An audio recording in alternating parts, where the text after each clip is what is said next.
Happy Frigga's Day to everybody. Friday. Sorry, let me just adjust my accoutrement. Okay, so I'm going to be talking today about the thunder wheel, as we call it. If you're new to this channel, maybe you've heard of it as the medicine wheel. I don't really care what words you use to describe it. But we're going to be talking about specifically the powers associated with each one of the directions. So, the medicine wheel teaching is very popular among, I can't really say, I've never trained with Native Americans, so I don't know. My understanding is that it's a Native American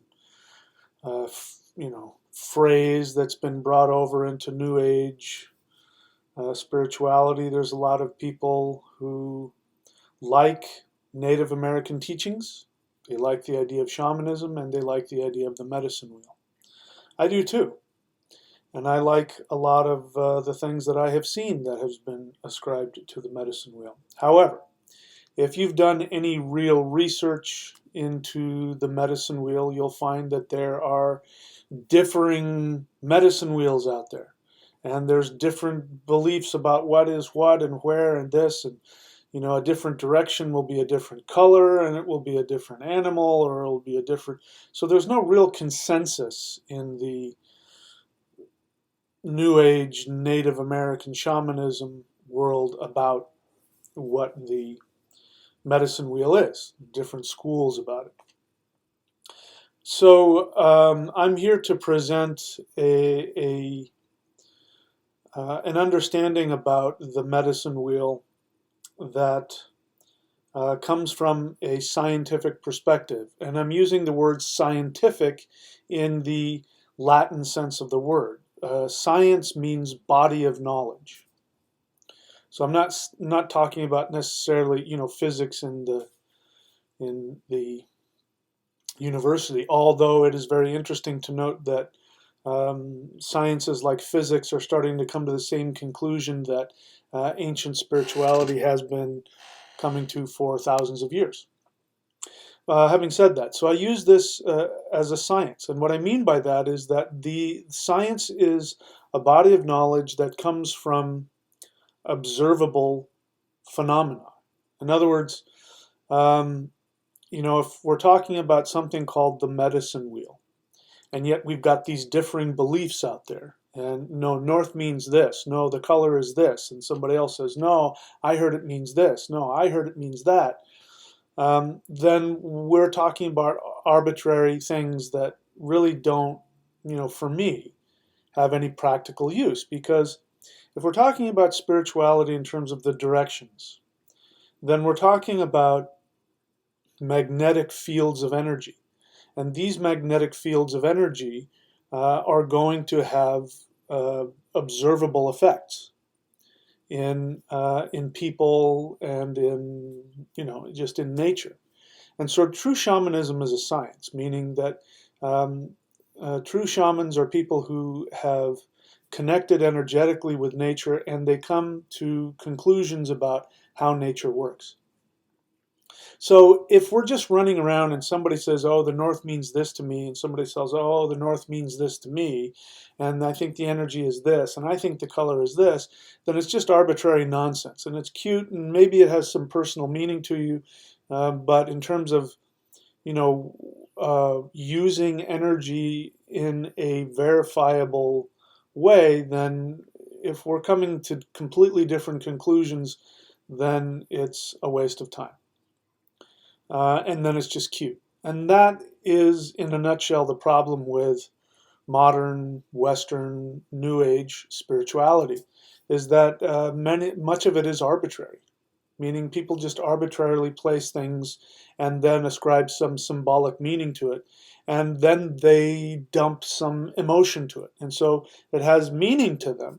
They've been working with it that way for a while, but does it really connect to what's going on, in the universe?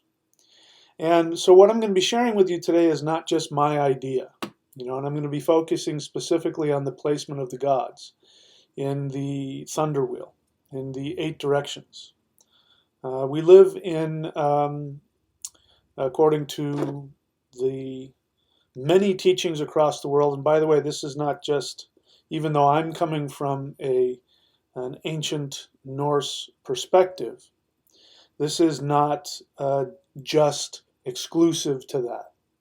What I'm going to be sharing with you is actual shamanic knowledge that is found in multiple traditions all over the world.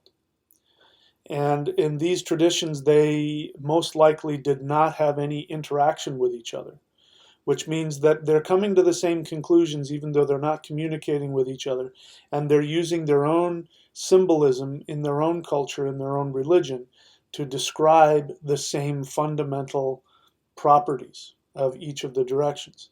So if that's happening, then that's either one hell of a coincidence, or it means that there are actually, as I said earlier, there's a science to this. There are observable effects of the different directions. And a true shaman is not somebody who makes something up. It's somebody who listens to nature and then comes back and brings that information to the rest of mankind. That is really what a shaman is. It's a conduit. So I'll be touching that. A lot of you are probably familiar with all of that, but I haven't talked a lot about the gods and where to place them. And this is my latest understanding, and I'll explain to you why I place the gods in certain directions. So what's the use of that? Why do we care where the gods are placed? Why do we care what element is placed in what direction? Why do we care if I'm facing a certain direction? Because again, if this is a science and we're dealing with actual magnetic energy that's hitting you in a certain way as you face a certain direction, then this has everything to do with ritual. There's a reason why people face the east. There's always a reason for that. And I'll be sharing with you, and if I forget, you can remind me on the Q&A. I'll be sharing with you where the most powerful direction is in terms of worship. And I'll be sharing with you, anyway, all that kind of stuff. But again, if you're new to this understanding, this is, what I teach here. Thunder shamanism, thunder wizardry, whatever word you pick that I've used. I'm not here to just teach some cool thing. I'm not here to just arbitrarily make some enjoyable, neat, clever, spiritual whatever that we can play around with. I'm sharing with you what I believe to be actual energetic tools that and a science of spirituality that you can use to change yourself, to change the energy in your body, to change your mind, and to ultimately give you success and happiness and peace and harmony and all the rest of that. So we're going to be talking about all of those things today. And of course, I will be taking questions. If you're new to the channel and you're just coming on to the channel and you're watching this live, which is different because this does get archived, which means you can go back and watch it later. By the way, something weird has been going on where after I've archived something, at least on my computer, the sound is off. I don't know what the hell that's about, but I think something's going on with YouTube. So if you're new to this and you want to ask me a question, what I'd like for you to do is to write in all caps, if it's live, if you're watching live, question, so that I can see it. That way I can differentiate your question from just the chatter of people, putting their ideas and talking to each other. And again, I'd prefer that you didn't do that. I know everybody's got an opinion. Everybody wants to say hello to each other and, all of that. But it makes it more difficult for me and I miss people's questions. So I'd prefer if you write in an actual question and I will respond. So there's that. I'll take a brief break here and then I'm going to get started. Actually, I take that back. I'm going to go ahead and get started with the teaching. I'll let you guys show up and get on the channel for the live stuff. So I take my glasses off when I need to put them on. because I'm nearsighted. All right, so what we're going to talk about here is what I'm calling the thunder wheel. And as I've said, this is a syncretic medicine wheel. And what I've done is I've classified all kinds of different things that is found universally in multiple cultures around the world. To name a few, the East Indian, they have what's called a direction wheel, a dig chakra, direction wheel. You have in China, you have the Bagua, which means the 8 gates. You have the same 8 directions. They place it differently. They put at the top south at the top. That can be confusing, but it's the same thing. And we have in the ancient Norse tradition, in the mythology, although I have not seen them, graph it out in these 8 directions. It's very clear in the mythology where the gods exist and where the different worlds are, and they end up being in the same directions as both the East Indian and the Taoist, and I believe the Siberian. It's all the same. They use different symbology. It's all the same. Anyway, I have put it in modern Western understanding through a Norse filter, because that is my ethnic background, and I'm honoring them. And I've found, to be honest, one of the reasons why I use that filter is because it was Norse mythology that really brought everything together for me. Because I'd studied the East Indian, I'd studied the Taoist, and I'd looked into other things. And even though I was familiar with the Bagua, and even though I was familiar with the Dig Chakra, I hadn't made the connection. I saw some things like they placed the elements in the same places and all that, and I wasn't really sure if they were operating from a fundamental universal science or not. And then when I read the Norse mythology, after having all that experience, it became very clear to me, because it was obvious that the Norse mythology represents a very, very ancient Indo-European spiritual tradition. So in some sense, the Norse mythology is even more ancient than the Vedas. The Vedas are the oldest written Indo-European spiritual knowledge that we have. But when you look at Norse mythology and you compare it with the Vedas, you see that Vedic, the Vedas are thousands of years old. We're talking, at least 4,000 years old. And when we look at the Vedas and we look at Norse mythology, we see that Norse mythology is actually beneath that. It's an older understanding, and you can see the Vedas are an evolution of that primal Indo-European root religion, and they have added some things and made some things more sophisticated and a little more complicated, but you can see it's there. And it was actually the names of the Norse deities. When I studied the names of the Norse deities and I applied it to Vedic religion, I saw that the Norse deities were actually using the roots of the words. For instance, I'll give you one example here. Right now. I'll give you an example here. So let me get my head together here. What am I talking about? Let's talk about the god of fertility. There's a god and a goddess of fertility, and they are seen as both brother and sister and male and husband and wife, and there's a whole reason for that. I won't get into that. But the male aspect, his name is Frey. We know him in the Norse as Frey. Okay, so he is seen as the god of fertility. Now, do we have the same thing in the Vedic? Not the Hindu. Hindu is although it's connected, it is the evolution of the Vedic. It's a more modern evolution. But in the Vedic, do we have a god known as Frey? Not by that name. We have a deity known as Prajapati. Prajapati. So, those look like 2 completely different words. They're not.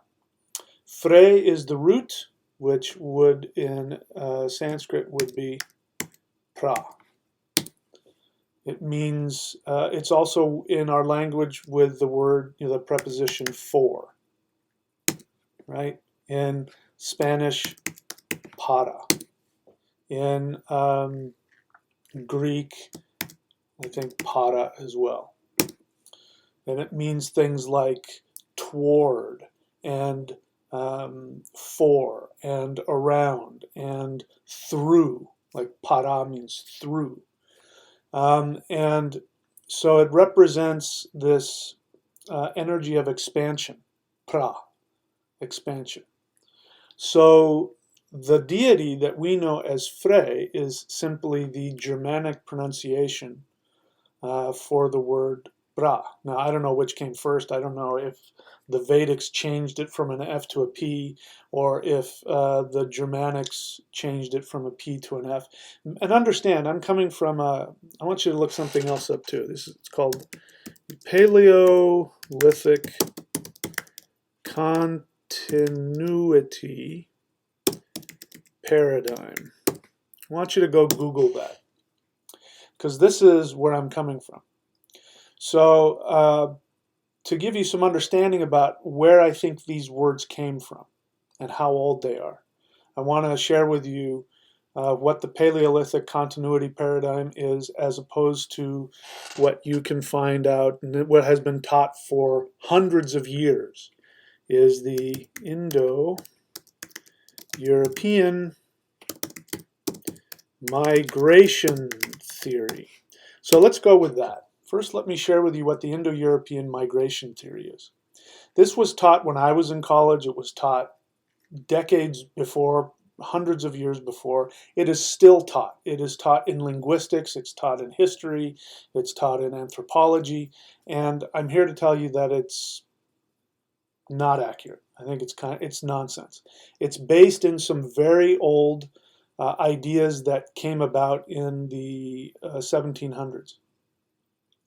So the Indo-European migration theory, which people teach as fact, says that somewhere around 7,000 years ago, in the steppes of Eastern Europe and Russia, there was this nomadic horse warrior culture which called themselves the Aryans, and we would call them the Indo-Europeans. And according to this theory, 7,000 years ago, these horse warriors came charging out of the steppes of Eastern Europe and went in literally every fucking direction, like an explosion. And in a matter of 1,000 to 2,000 years, conquered all of the indigenous people in the northern hemisphere, all the way over into Iran and up into Russia and Scandinavia and Spain, and supplanted not only their culture and their religion, but their language as well. And so this is why you constantly hear from people in academia that when the Indo-Europeans migrated west, they'll say that because they're coming from this assumption. Remember, everything starts with an assumption. And if your assumption is incorrect, that means everything else, every thought, every belief, every conclusion you reach on top of that incorrect assumption is also going to be incorrect. Doesn't matter how irrational it is. Once you've got that assumption in there, everything you put on top of that is going to be derived from that. So the Indo-European migration theory starts from this assumption that I just shared with you. It's the only, even linguists who hold on to this don't have this understanding about any other belief or any other language or any other culture. For some reason, they hold on to it, to the Indo-European model. Now the question is, why do they do that? I'll explain why they did that.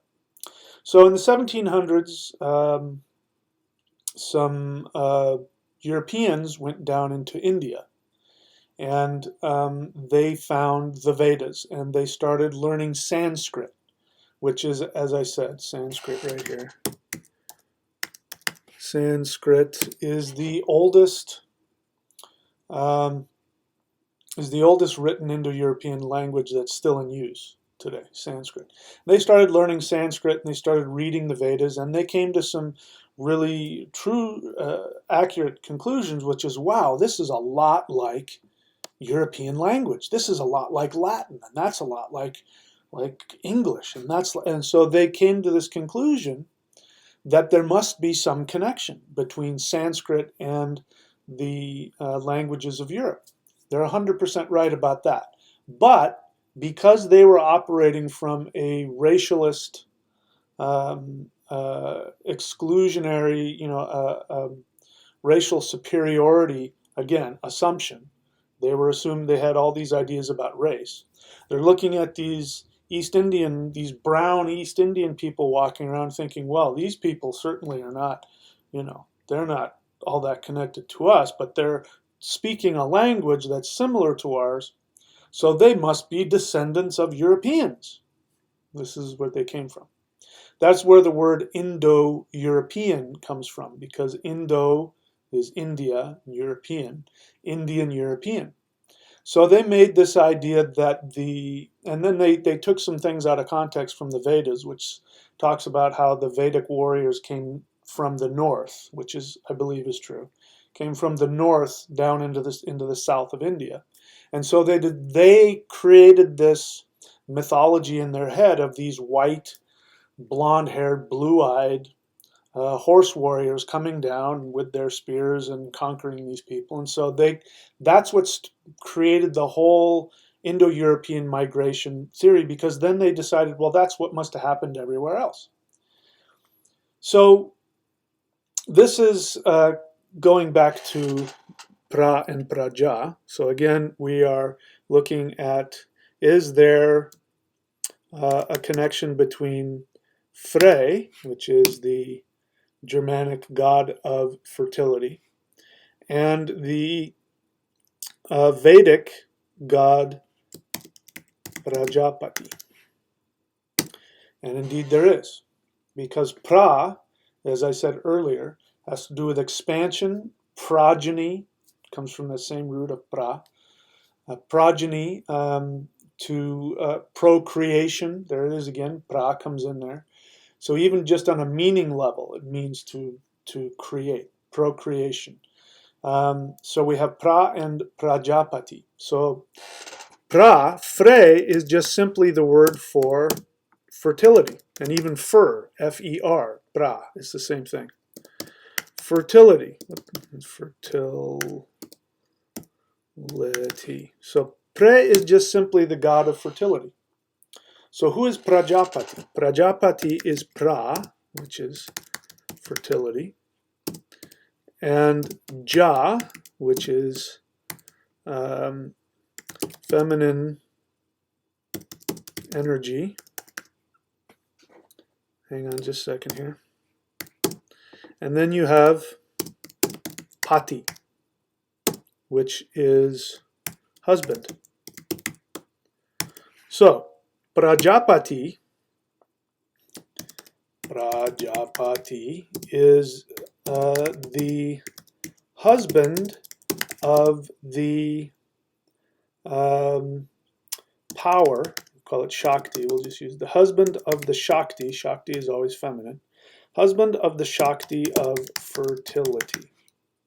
So it's interesting because it gets very complicated, because what you're saying is there's pra, and then there's praja, which is his feminine energy, and then there's the husband of the feminine energy of pra. So it's kind of complicated. So Prajapati is Frey, basically.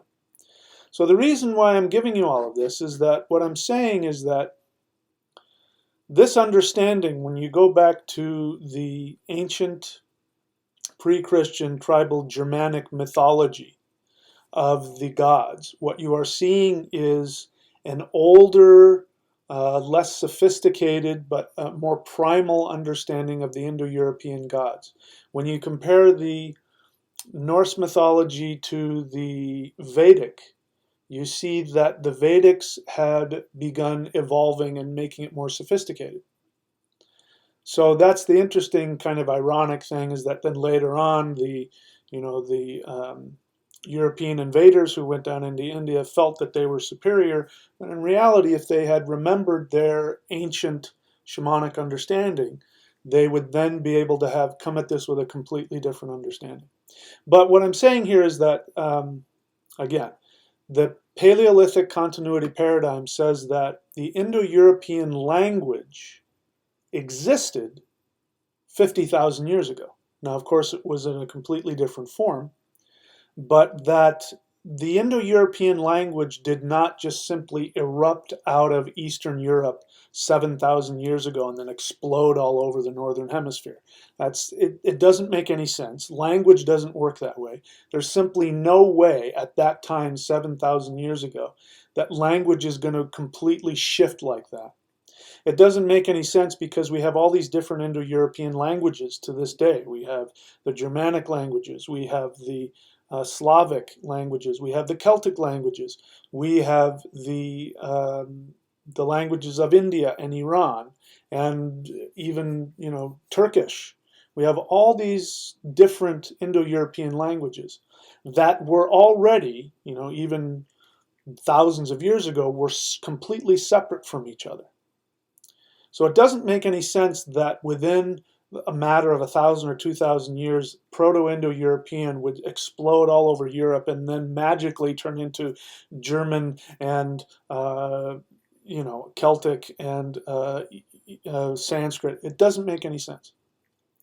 So what the Paleolithic continuity paradigm says, which is coming from scientists, linguistics, anthropologists, and geneticists, they are saying that the Indo-European people existed in Africa 50,000 years ago, and they brought that with them up into the Northern Hemisphere.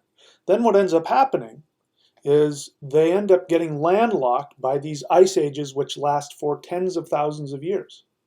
And so just in, like, for instance, the Celtic and the Germanic, you have the Pyrenees Mountains, which is, if you know where Spain is, there's this, the peninsula of Spain. You have these mountains that separate Spain from France. And what you had these big giant sheets of ice, which shoveled all of the Indo-Europeans that was south of the Pyrenees, just below the Pyrenees there in the Spanish Peninsula. And then the Iberian Peninsula. And then you had just north of the Pyrenees, you had a bunch of these other Indo-Europeans that were smashed up against the Pyrenees and surrounded by ice. But they were separated by this mountain range, and they were separated from each other for tens of thousands of years, and the guys that were north of it their language evolved into the Germanic languages. The guys south of it evolved into the Celtic languages. And then the Celts, what they did is during the ice ages, they got into boats and they rowed around to the western side of what is now Britain, and that's why Britain was Celtic. And actually, they moved eastward. They moved across the English Channel into Gaul, and that's why you have that, which is completely different from the Indo-European migration theory, which says that they all moved west.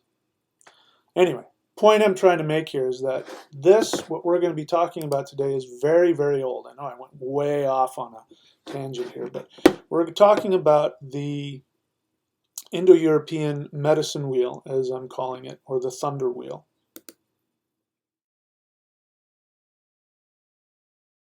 And we are going to be talking about the gods and where we place them in this thunder wheel. And even though I don't believe this kind of thunder wheel was used in the way I'm using it, 3,000 or 4,000 years ago, this is still coming from a base science of how the directions work, what the properties of the directions work, and you can find it in multiple traditions, as I said, in the mythology of the Norse, in Siberia, in East Asia and the Chinese, and in the Indian in the Dig Chakra. You're going to find different words, different symbols, but everything is still placed in the same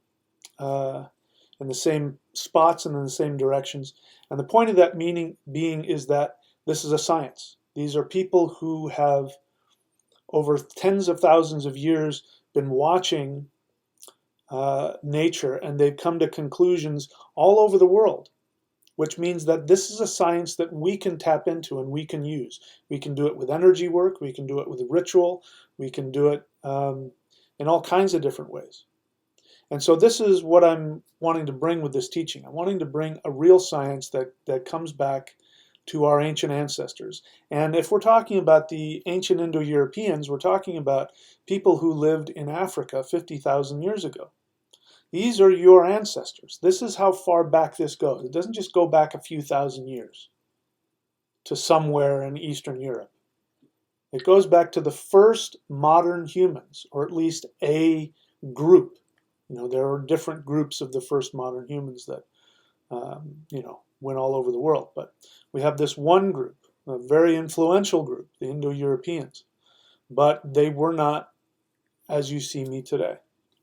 And there's a couple of thoughts about that as well. And one is that I've been holding on to, which is that you take a dark-skinned African Indo-European speaking guy and you stick him in Northern Europe, and his generations for 40,000 years of ice ages, their skin is going to lighten considerably because they need to get vitamin D. They need to create vitamin D from exposure to the sun. So that's one theory about that. That's the one I've been following. That makes the most sense. But there's another one that's interesting that's just come up, which is that Europeans' skin didn't lighten until 7,000 years ago, or somewhere around there. And the theory behind that is that they started mastering farming, and so the diet became largely cereals, grains. And grains don't have a lot of vitamin D3, and so as a result of that, in order to get more vitamin D3, those people who subsisted on that, then their skin lightened. There was an interesting discovery of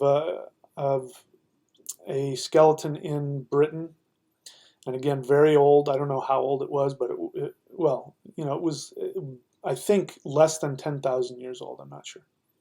But they did a DNA extraction of those bones, and they came to the conclusion that that individual who was living in Britain at that time had very dark brown to black skin and green eyes. So maybe these guys are right about it's the switch to grains that change skin color. In any case, it doesn't matter. I'm bringing this up because I want you to get past all of those limiting external things. And I want you to connect to your ancestors going all the way back tens of thousands of years. And imagine these people showing up in Europe 50,000 years ago. And with them, they bring this understanding of the Sky Father and the Earth Mother. With them, they bring this understanding of the gods of nature, Frey and Freyja. They bring with them the understanding of the god of the ocean, who we call Njord, connected to Saturn. They bring this with them. They become isolated in different parts of the northern hemisphere because of land masses and giant ice ages and things like that. And then they start to create little differences in their understanding. That stuff is great. Underneath all of those differences is a base scientific understanding of how the universe works. And this is what we're focusing on today with this. So, anyway, that's a lot of talking for me. I've probably confused the hell out of you. Again, if you're new to the channel, please only limit your interaction here on the Q&A to questions. Write a question. Put questions so I can see it and write your question. Please avoid dumping your opinion and saying hello and doing all that. It makes me waste everybody's time.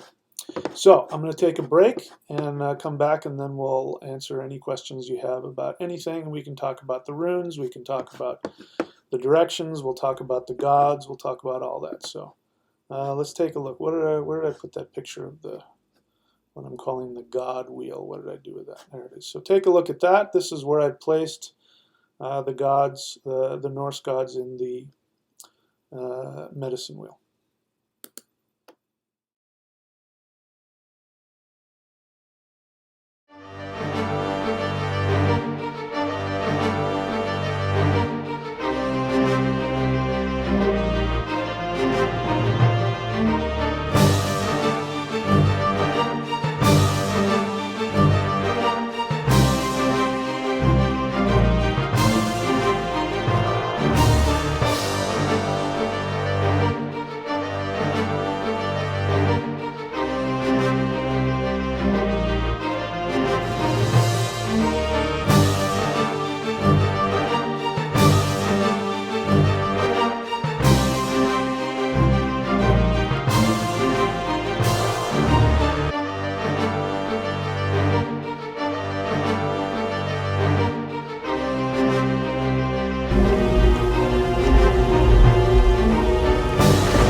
All right, we're back. So let's take a look here. If there are any questions. All right, so question. Why do you kick so much ass? That's a damn good question. Why do I kick so much ass? It's just one of those questions that, philosophers are going to be pondering for the ages. Some things there's just no easy answer. Um, All right, so Mark Saxton, he didn't write question here, but he's trying to figure out which god was which, moving from Norse to Greek to Sumerian. So Norse to Greek, you can do. Sumerian, you have to uh, group things in terms of language. This is one of the big problems with modern Western, especially New Age stuff like, Western magic and stuff like that. They draw from multiple different traditions, like they'll draw from the Greek, and then they'll draw from the Abrahamic tradition, and then they'll draw from, they'll go into Egypt and all that. But you got to understand, these are completely different language families. So, you could try and find a Sumerian equivalent, but understand I'm using language. The reason why I use language is because language is something that is passed down through um, through cultural things. So it gives you an idea, a track of how a culture has changed. You follow the language. Because where the language is, you're going to find the culture and you're going to find the religion. Somebody is going to ask a question a little later on about race, which is interesting, and we'll talk about that. But remember what I've said. The Paleolithic continuity paradigm operates from the understanding that the ancient Indo-Europeans were among the first modern humans, 50,000 years ago. That's how old our language is. Let me share something with you. Again, Indo-European is one of these languages that scholars do stupid, weird things with. So they have this belief that Indo-European somehow just sort of magically appeared 7,000 years ago in the steppes of Russia. But they don't have that belief about East Asian languages. They understand that East Asian languages are Paleolithic in origin, meaning they go all the way back. Paleolithic means Old Stone Age. We have New Stone Age and Old Stone Age. Old Stone Age means a really fucking long time ago. First humans on the planet. So they understand that the Asian languages can be traced back to Paleolithic Africa.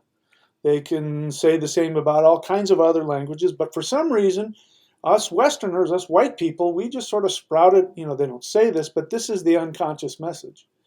The unconscious message is that white people sort of sprouted out of the grounds of somewhere in the Eastern Europe, somewhere, that we didn't evolve from Paleolithic Africans. And again, this isn't coming unconsciously. In fact, this is such a pervasive unconscious belief that there's these pseudo-scientists that are Russian pseudoscientists who are saying that they've proven that Europeans are from Russia, and what they're doing is they're taking old genetic material that can be found in Eastern Europe, and then they're taking that out of context and they're making racialist and nationalist, pro-Russian kind of stuff. Russia is best. Everybody that's white came from Russia. And so again, then we have to apply critical thinking. When is something true? When is something false? When is something sometimes true and sometimes false? When is something partially true and partially false? And we first also have to remember that whatever base assumption we have is going to color every single conclusion that we make. So they're coming up with a lot of inaccurate conclusions based on that. But the point is that all of this misunderstanding about the origins of the Indo-European people are coming from old racist ideas about white people being superior to others. And so when you run into somebody who's got dark skin and he's speaking an Indo-European language, the white person, 200 years ago says, "Oh, well, he must be some mongrel, but he has some bits and pieces descended from us white people who came down here and started this whole thing." That's why people in India are so incensed about all this that they flipped it around and they say that Europeans came from India. And that's, there's nothing scientific about that. They're just simply responding to and reacting to the racism inherent in the Indo-European migration theory, which, as I've said, doesn't cut the mustard. It's still a minority. The Paleolithic continuity paradigm is still a minority in the scientific community, but it makes sense. It's logical and it makes sense. In any case, again, I got completely thrown off there. But so from Norse to Greek to Sumerian, Sumerian's a completely different language. It's what are those things called? It's a Semitic language. It's not an Indo-European language. So I wouldn't make that comparison. I have nothing against Sumerian. I just have no personal interest in it. Okay, so let's see. Some guy, stay in nature, stay in the divine. He's got this really spiritual, wonderful name, and he said all these really horrible, judgmental things about me. In any case, I blocked him from the channel, so thank you. We won't have to listen to that guy anymore. All right, any other questions here? Lemurians? No, we don't deal with that. Atlanteans? Let me destroy the whole Atlantis thing for you. If you think that Atlantis was what a lot of people are saying it is. Atlantis was the Isle of Santorini. If you know that, I believe it's the Isle of Santorini. There's an island in the Mediterranean that is now this big giant, there's just like this crater of what used to be a huge volcano. And there's this, this little tiny island circling. The island of Santorini was Atlantis. And when it exploded, then it created a huge tsunami that, devastated a lot of the Mediterranean. But that was Atlantis. There was a culture on there and a city on there, and so when you read about the Greek Atlanteans, they're talking about that. They're not talking about some other culture in the middle of the Atlantic that none of that is. That's New Age. Unfortunately, New Age nonsense. As fun as it is, Lemurians, I would put that in the same thing. Bad Goy, question. In PCT, I think you mean the PCP, the Paleolithic Continuity Paradigm, and other modern thought. Again, if you guys are going to write a question, please write out an actual question in a sentence that makes sense. I know you're trying to save time. Maybe you're on phones or something, but I have to read stuff and then try and figure out what you're saying here. Use good grammar, verbs, prepositions, that kind of thing. PCT and other modern thought, how to reconcile the fact majority of people were multilingual. Okay, so you're making a lot of assumptions. So if you're going to ask a question, don't try and shove your assumptions down my throat, because I might not agree with them. The fact that many people were multilingual, what does that mean? What are you saying in that? Are you saying that people, how did they become multilingual? The only way that people become multilingual is like we have in modern times now, where you have cultures coming in and bumping into each other, and then they become multilingual. But at some point, you had people who were monolingual. So you're pointing to a specific point in the past that is after the fact. So in what timeline are you pointing your finger? In Roman times? Yeah, people were multilingual in Roman times because the Romans had created an empire, and they had conquered a bunch of different cultures and languages, and they shoved them all together and tried to make everybody the same. So you had a bunch of multilingual people walking around. But that's not how things were. If we're going back 50,000 years, that's not how it was. If we're going back 30,000 years, 40,000 years, 25,000 years, you're still in the middle of Ice Age Europe, and you've got isolated pockets of people surrounded by impenetrable walls of ice. So are you saying they're multilingual then? Right? So he goes on to say, and now that we'll just go ahead and accept his assumptions here.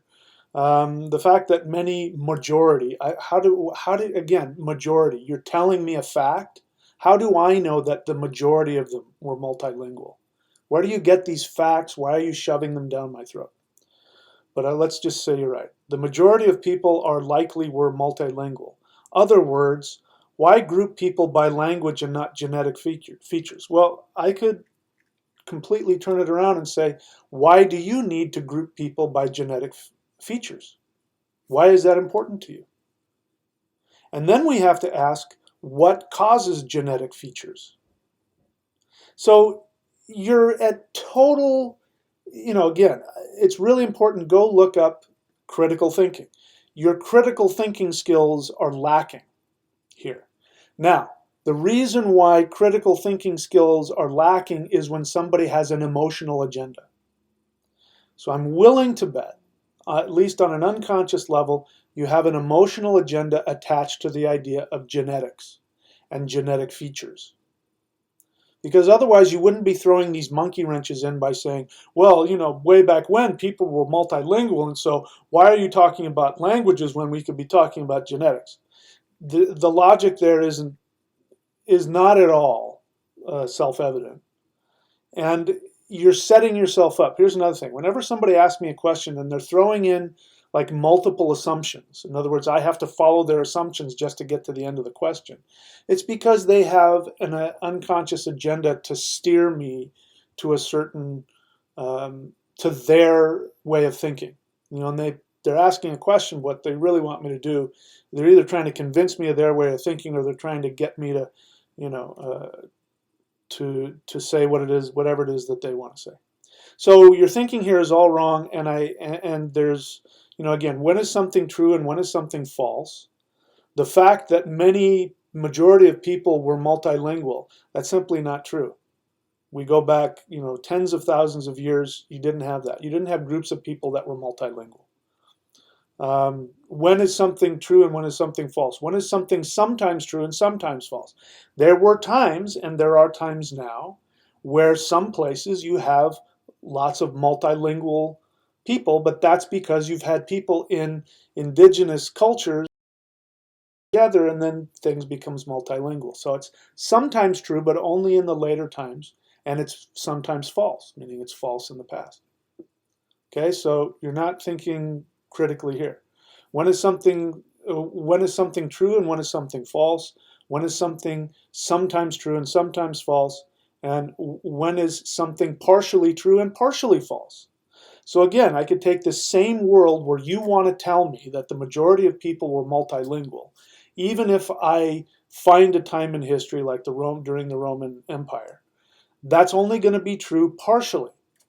In Rome and in other, big areas where you've got people migrating in from different cultures.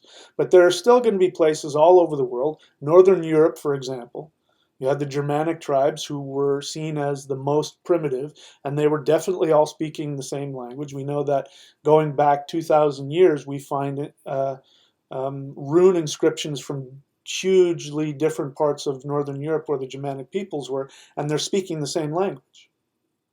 So they were monolingual, so that kind of destroys that. So again, my question is, why are you wanting me to focus on genetics? Some kind of racial thing you got going on. I don't know what it is yet. You may not even be aware of it, but you definitely have it.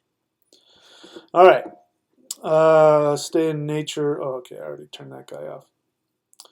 Let's see. Passing Arcturus. Question. Actual question. Well, thank you.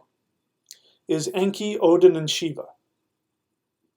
Why are we talking about Enki? Enki is the Babylonian, part of the Babylonian. By the way, that whole Babylonian, whatever, spaceship of the gods or whatever that crap is called, the modern, anyway, that whole stuff. People are on the Babylonian stuff is just the Babylonian stuff. It has no connection to ancient astronauts or any of that other crap. But it's a completely different language, completely different culture, and I'm not a master in it, so I couldn't even answer that for you. There are two questions within your question.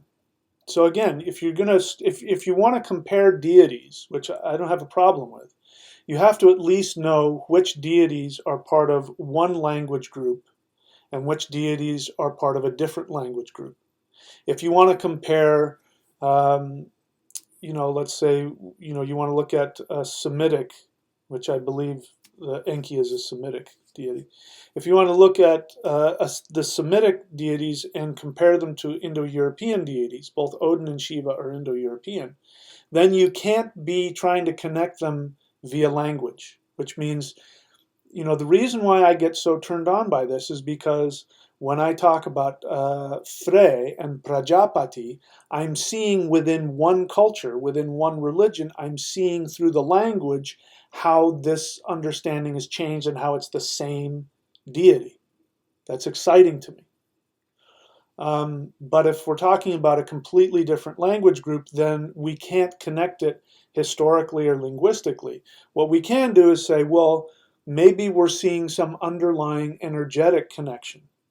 This happened with Odin and Shiva, even though they're, the names aren't the same. Those two names aren't the same. We find that if we look at it, Odin and Shiva arose later, and it was a result of something that points to some kind of shift on an energetic level. So if Enki is Odin and Shiva, then that's all that means, that there's an energetic similarity. But I think you're reaching there. Bottom line is I think you're reaching, and again, if you're going to do this kind of study, you've got to educate yourself on the difference between different cultures and different languages, and all of that. That is going to have an effect on ethnicity, by the way, having to do with my friend who's wanting to focus on ethnicity. Let me give you an example. Look, I'm as white as they get. I'm tan and all that because I go out in the sun a lot, but I'm as white as if I were to stay out of the sun, you see I get almost see-through. I'm so white. And the only reason that is because my African ancestors were isolated. And as a result of that, as a result of their connection to the environment and the weather at that time, it changed their ethnicity. And that's going to be the same with every ethnicity on the planet. And if you took me, and let's say you took, let's say, 100,000, if there is such a thing, people who were purely white, just super white-skinned people, and you took them and put them on an island in the South Pacific and left them alone without any, and they had to live in huts, and they couldn't, create like air conditioning and buildings and all that. And they had to live outside. And you left them there for tens of thousands of years. When you came back, you would see people who looked the same, but their skin would be much darker, because otherwise they wouldn't survive. That's all ethnicity is. It's just simply a reaction to the immediate environment. And it's frustrating to me that people want to focus on it because it is just so childish. It is so childish to want to focus on that and not clearly see that. So that's why I don't focus on ethnicity, because my ancestors were black Africans. That's a fact. Same as yours, whoever you are. Your ancestors were black Africans. That's just the fact of the matter, whether you like it or not. You go far enough back in time, that's what you're going to find. So who gives a crap what somebody's ethnicity is? Here's the other thing about ethnicity. You want to focus on why aren't we focusing on ethnicity? Because the other thing that was happening, which is going to sound a little contrary to what I was saying earlier, is that you have roving bands of people, and they're usually, not always, but they're usually, there's a patrilineage, which means it goes from father to son. So some hunter-gatherer is traveling along, or their group of people are migrating, and they pass through some other place with a different culture and a different ethnicity. Now, you can either go to war with these people, or you can make bonds with them. And what normally happened is that people would intermarry. This is how intermarriage happened, especially if you have a group of, mostly male hunter-gatherers, following the buffalo herds or whatever they're doing. And then there's some people there, and then they make peace with somebody, and part of the peace offering is you marry that guy's daughter, the chief's daughter, and she's a completely different ethnicity. And then what's going to happen is that child is going to be born. And that child is going to be initiated spiritually into the gods of that male. So if you have an Indo-European guy and he runs into an East Asian guy, and he marries the East Asian's daughter, chief's daughter. He's going to raise that half East Asian, half Indo-European guy as an Indo-European guy. He's going to teach him his ways. He's going to teach him his language. He's going to teach him his religion, and he's going to initiate him into the gods of his ancestors. Then what ends up happening is the energy from the gods of the father's ancestors are going to go into that guy. And then he's going to do the same thing with his child. Now, maybe his mother might teach him a few words, and maybe that might seep in, maybe not. It will only matter if it's useful to them. There are words in Indo-European that didn't come from Indo-European language, and it's because they adopted some technology that was foreign to them, and so it's easier just to hold on to the new word than to create a whole new one. Okay? So, got me kind of off the question here, but you guys got to think. You got to think, and when it comes to studying, you really got to put some effort into it. Don't just, start throwing things together. I know how fun it is. Well, let's throw the Babylonian together with the this and the that. I do that, but I know the difference between the two. And if there is something that connects me, I'll know the difference between whether it's linguistic, whether it's historical, or whether it's energetic. See what I mean? Okay. All right, Donna Marie, question. New subscriber, absorbing as much material as I can. I want to get everything. What order do you recommend for a newbie? I'm mostly intrigued by 9 knots Qigong. Do you recommend other first? I would go to michaelwilliamdenny.com, and I would get the Thunder Wizard Path. And I would read that, and then do whatever you want. You can go to Amazon Video and TV. You have to look under it under Video and TV, and then type in my name again, Michael William Denny, and you can find all my DVDs. So the Celeste, let's see, the 9 knots Qigong. You can certainly start with that. So I purposely create all my DVDs so that you can mix and match and come in at different levels, because it's just, it's too difficult if I have to create something that has to go from A to B to C, because when people are learning from the internet, they don't follow that and they do whatever the hell they want, or they don't know and they just grab something. So you can start wherever you want is the bottom line. My suggestion is to start with that book, and then if you want to go to the 9 knots, go for it. And do the Qigong, go for it. Passing our curse. So my real question would be in line with the Sumerian question. Would Enki, the god of wisdom, be representative?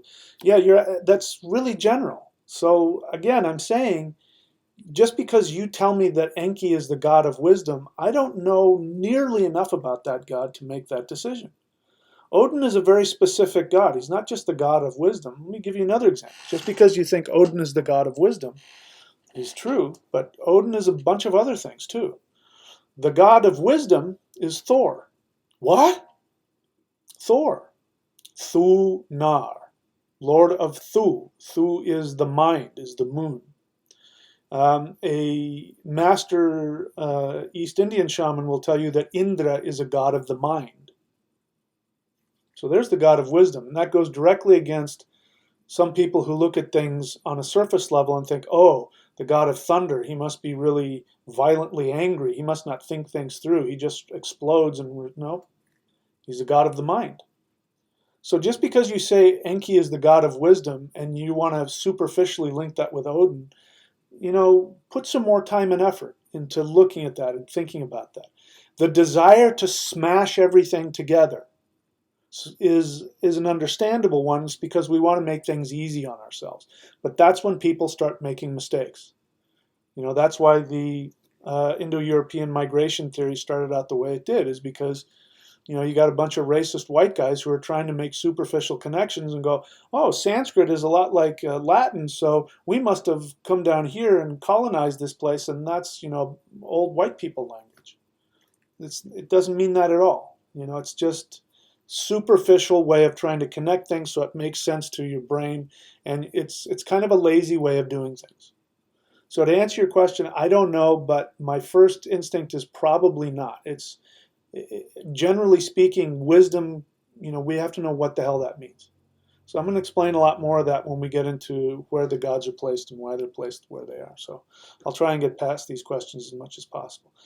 Nemo Blade, question, can practicing celestial qigong interfere with other forms of energy cultivation? Yes, let me just say that if you're going to do my energy practices, don't do other energy practices. It's not a personal thing. If you want to do somebody else's stuff, go do it. But when you're doing a lineage practice, which is what I teach, it means you're getting energy directly that's coming through me from higher masters. Each lineage is going to have its own energy signature, and each energy signature is going to have its own purpose. So, if you want to learn martial arts, if you're going to try and learn fencing and jujitsu at exactly the same time, you're going to get confused. If you're going to want to learn fencing and boxing and kickboxing, you're going to find that the footwork is very different. It's sometimes real similar, but very different. And if you don't know the differences, you're going to get your ass kicked in all three of them. So, energetically speaking, if you start mixing traditions, the energy vibrations are different. One's going to be faster, one's going to be slower, and they come together and they can create a tsunami. You get this really weird energy thing, and that's how you get energy sickness. So don't screw around with that. If you want to do, especially the celestial qigong, don't do anything else, please. It's not an ego thing. It's a waste of your time. You're at cross purposes with yourself, and you can damage yourself, and I don't want to be responsible for that. If one has been ordained into a Taoist lineage as celestial, I don't know if it's compatible. I would need to know, what the lineage is. The thing to do is if you've been ordained in a Taoist lineage, why are you asking me? Why aren't you talking to your Taoist teacher about it? You shouldn't be asking me. I don't understand that. If that's an example, then that may not be you. So anyway, think through your questions, guys. Pharaoh Horse, question, how do I know something is New Age? It's just a word that I use to make something sound superficial and stupid. It just means that I'm saying that New Age means that people aren't paying attention, that they're coming from arbitrary modern stuff without any understanding of what it means. I use a word in my books called, a phrase in my books, which is, I talk about knowledge that comes from an unbroken connection into prehistory. Modern Western stuff does not come from an unbroken connection into prehistory. It's usually stuff that people have made up or thrown together arbitrarily, and that's why a lot of it doesn't work. It's for that reason. Question, is there any benefit to doing rituals or celestial qigong in the Viking medicine wheel? Yes, there is. You need to put more time and effort into watching my videos, or you'd already know the answer to that question. You need to read my books and watch my DVDs. You'd know the answer to that question. It's called Medicine Wheel Qigong. Okay? All right, let's see here. Alex Thorpe, question, who are the Vikings? Do you really need me to answer that for you? Go look it up. Come on, you guys. Really, are you watching my channel, or you have nothing better to do and it popped up on YouTube? Welcome to the channel if you're new, but seriously, ask me questions that, intelligent questions, please. Devet, question, controversial. Wouldn't interracial marriages alter the racial homogeny in a group and create conflict between multiple races or cultures? Are you fucking kidding me? Oh, come on, man. Grow the fuck up. Again, let's go back to ancient times. In ancient times, people didn't live in their heads. They lived in direct connection to the earth underneath them. And if you're standing next to a guy from a completely different race and culture, and there is a saber-toothed tiger rushing at both of you, you guys are going to team up and become friends real fucking quick. Because the practical reality is you need to survive. The only time that people become racist is when they live in societies where they can stay stuck in their heads and they can get in this arbitrary difference between each other and forget that they need each other to survive. So the answer to your question is no. I don't know why. It hurts me. I'm not kidding you. It causes me pain to think that you actually think like that. I don't know you. I don't know if you're racist or not, but that question it saddens me to think that your brain even goes there. Really. You know, I've shared this before, but it really was amazing when I heard about it. The Ku Klux Klan Grand Wizard, whatever. He had a son. I don't remember the guy's name. This is an actual thing that happened recently. He had a son, and they were grooming this son to be the next head of the Ku Klux Klan. So obviously they taught him all of their white supremacist nonsense. But they made a big mistake. They sent him off to college. When he was in college, guess what happened? He was exposed to Jews and blacks and Muslims and Chinese people. And guess what? People get together in study groups and the blah, blah, blah. And he realized, oh my God, these people are just like me. And now he's an activist. So he had a real world experience. This is why education is so important. And again, the people that talk racism are people, in my experience, who are isolated and for the most part are uneducated. Education will destroy all of that. And this is why people are afraid of multiculturalism. I'm going to share another story with you. I've shared it with you before, but your environment changes everything. And people need to get the fuck out of their hometown and they need to educate themselves. And Fox News is not a place of education. You need to actually educate yourself in real world stuff. This is a story a friend of mine told. He was in Florida and Miami Beach, and he was meeting other, it was a big family gathering, and they decided to meet in Miami Beach. Now, they had some relatives who lived in rural Florida. These were white people who lived in the country in Florida. And so everybody's there and they're talking and they're waiting for these people that supposedly they thought these guys live close by. They're the closest ones. They live in Florida. And they're not showing up. And 20 minutes goes by and 30 minutes. And, they call them and they say, hey, where are you guys? And they said, we're in the parking lot. So how long have you been in the parking lot? We've been here for half an hour. It's like, well, why? And it turns out it's because they're afraid to get out of their car because they see black and brown people walking around, and all they know is that black and brown people steal from you, and they're afraid they're going to get mugged. So they've never fucking been outside of their little hometown in the middle of nowhere. This is where all this fucking thinking comes from. Uneducated, frightened people who are stuck in their hometown and never leave home. It saddens me. Really saddens me. All right. Let's see here.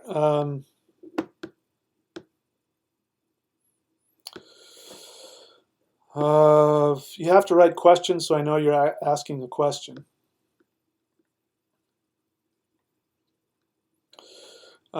Is it good to use sounds, music for applying weird meditation? Sure. What kind? Whatever works for you.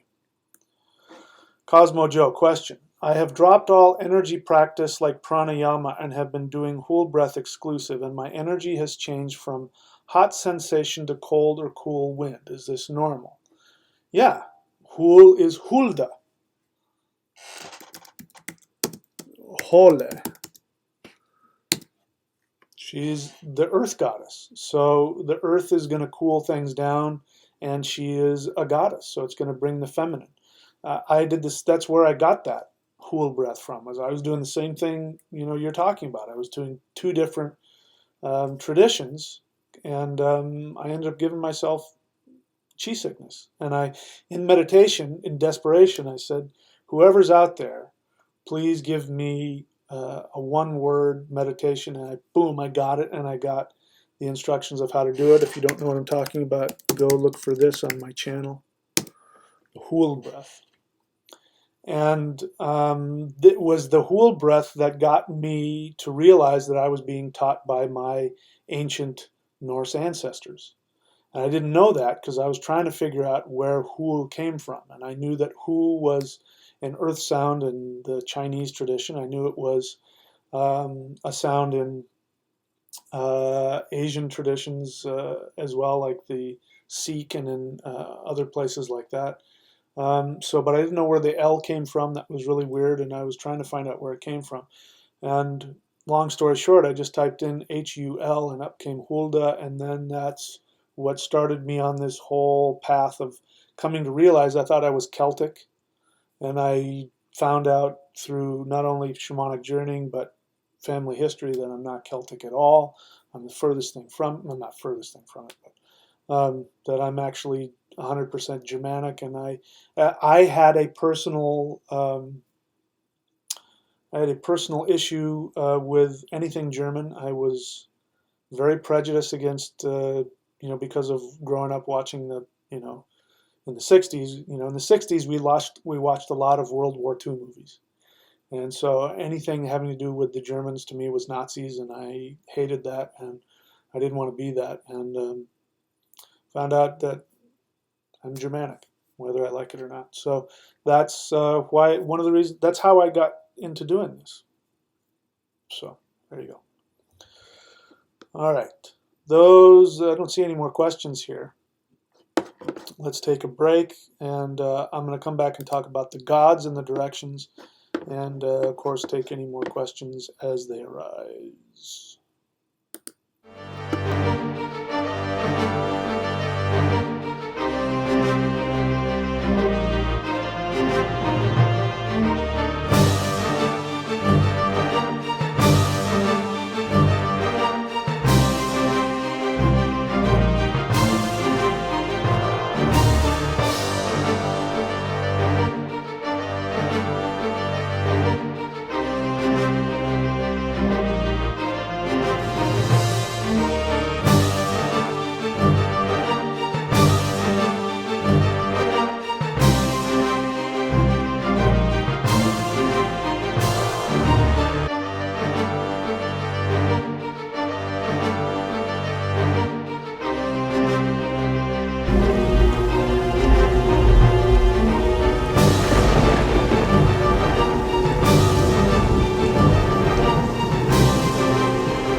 All right, so let me turn that off here. Let's get into the gods and the rune wheel, or the medicine wheel. So I've made a little picture here to show you where I've placed the gods, and probably won't get through all of it today. It's a really deep subject, but we'll touch on it a little bit.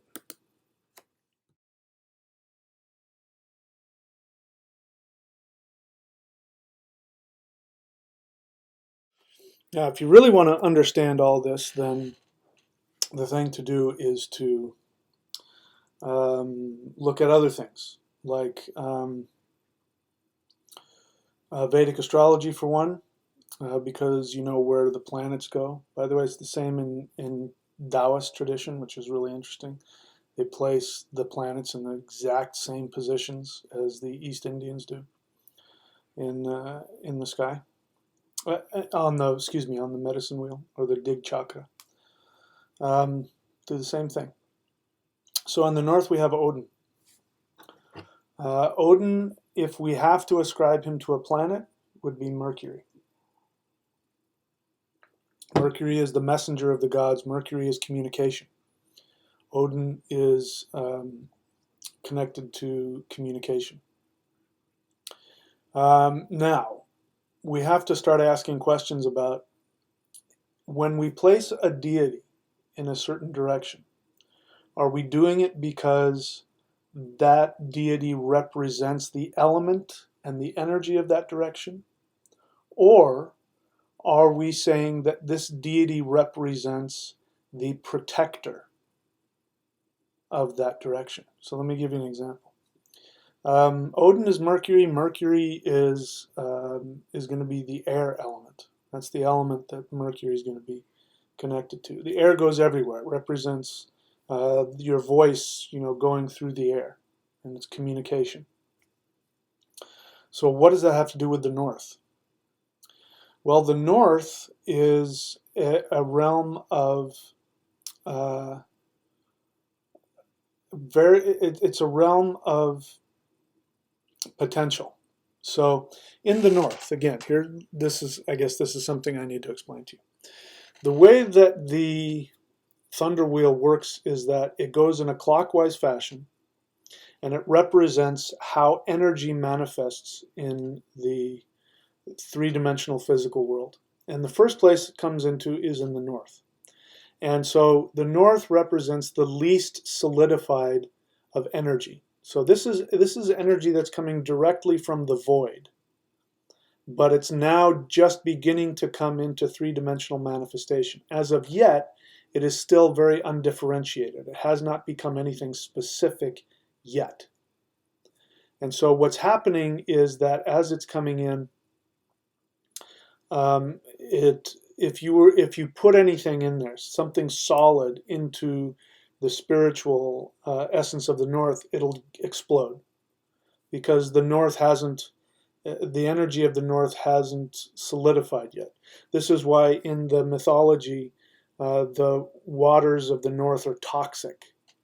It means that it hasn't been. It's toxic, meaning it's poisonous, meaning it would kill you, meaning you're already a three-dimensional being. I'm 5'9", I got gray hair on my beard, I got green eyes, I'm this, that. You put me into a space where the energy hasn't differentiated itself yet, and you get blown apart. So he's the protector. Now, why is Odin the one that can guide you into that? Because that's the idea.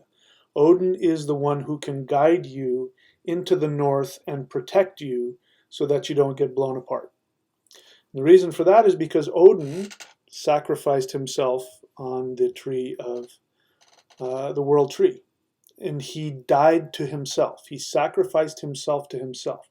He got rid of all of his human limitations. So he is the closest entity to absolute pure energy there is. So he's very undifferentiated. But he has the strength of will to hold himself together in a certain way. Now he wants to do that for you. He wants to help you within your specific identity. He wants to help you keep your identity, but he wants to take you into the void so you can see the infinity of who you are. And so that's why he's in the North, because he's the one that guides us into that infinity. And he's the only one that can do it, which is why he's there. All right, so let's go to the next deity in the picture here.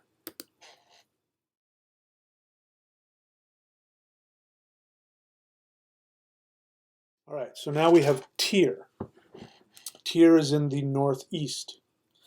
And here we run into some very interesting things, because Tyr is superficially, again, this is why you have to look beneath the superficial. Tyr is looked at as the god of war. So if we're just looking at superficial things, the god of war is Mars. Mars is placed in the south. Fire is in the south. But Tyr is nothing like that. Tyr is only the god of war because it's actually showing where the Germanic people were destined to go, and they never did. That was interrupted. The Roman Empire came in and conquered them, and then the reaction to being enslaved. This is what happens. The reason why white people were so racist for so long is because they were enslaved. They were enslaved by people who were darker than them. And they felt guilty about, to them being white was the minority, and they felt guilty about that. They had shame about that. And so what do people do who have a lot of shame? They overreact. And they react too far in the other direction. So the healthy thing would have been for the Germanic, the primitive Germanic tribes people to go, yes, I look different and I'm white and that's okay. And I love myself for who I am and let's all love each other. But they didn't do that. Because they were taken away from their spiritual roots, they went the other direction and they convinced themselves this nonsense about white people are superior and all. And so that's why that happened.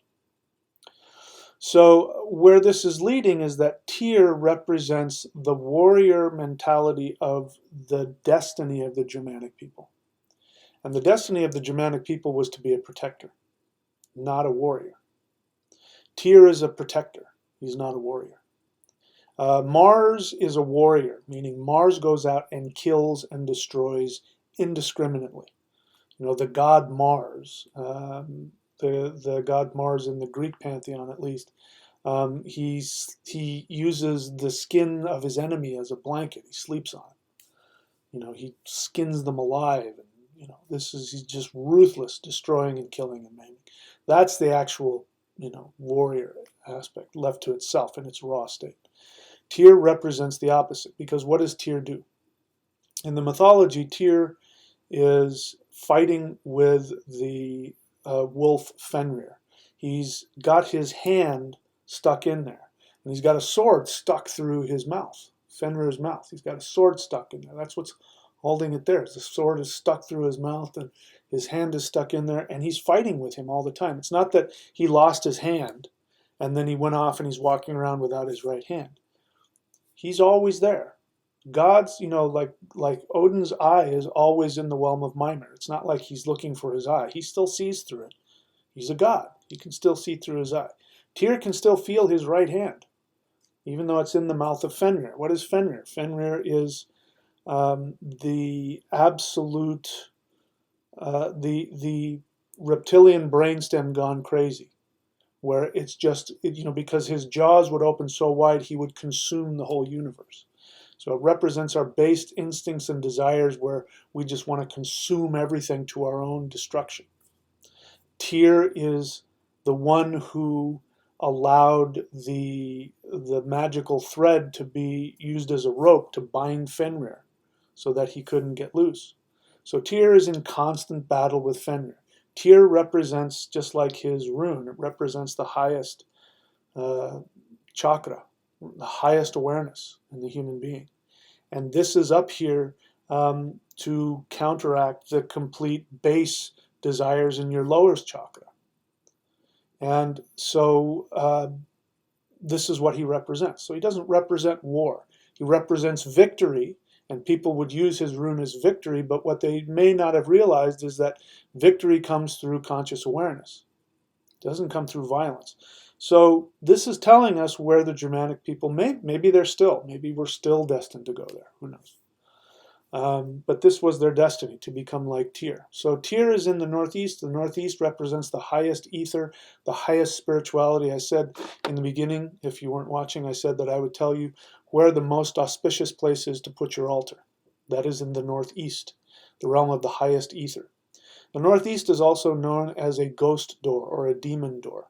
And the reason why it's called that is because the northeast has a back door to the southwest.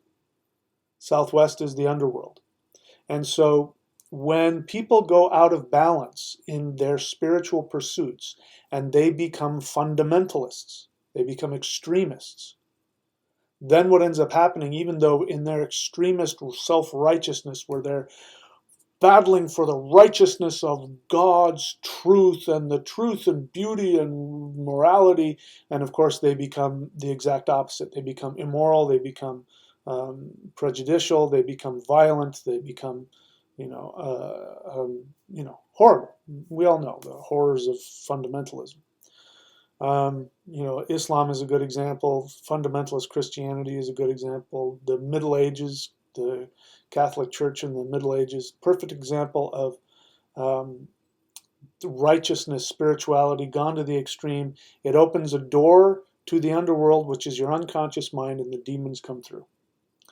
So the way you keep the demons from coming through is you put an altar there and you worship the best, the highest of the realm of the highest ether. That is Tiu. Now Tiu comes from the root T or D. This means sky. So the term Jupiter is actually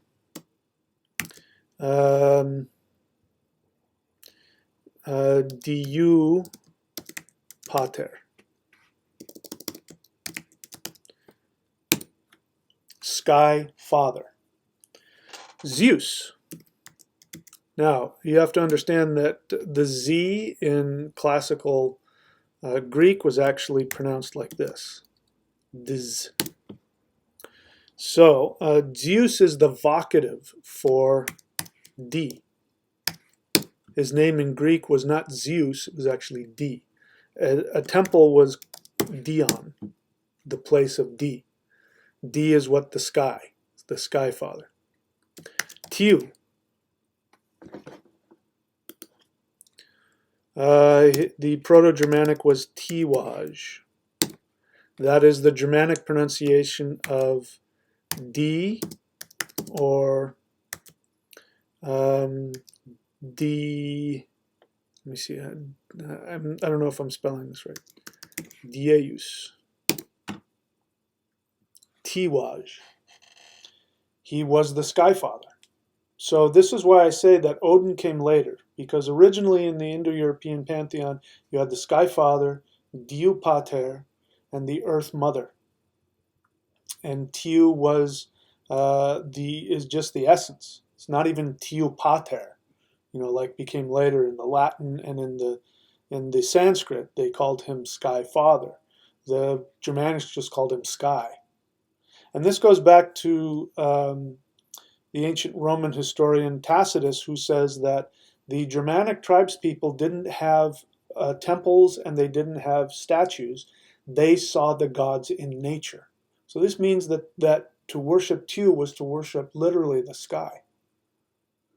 So, so this is why the highest heavens, we put Tyr or Tiu in the highest heavens. Okay? All right, let's keep going. Because I know we'll run out of time if I don't. So what's next?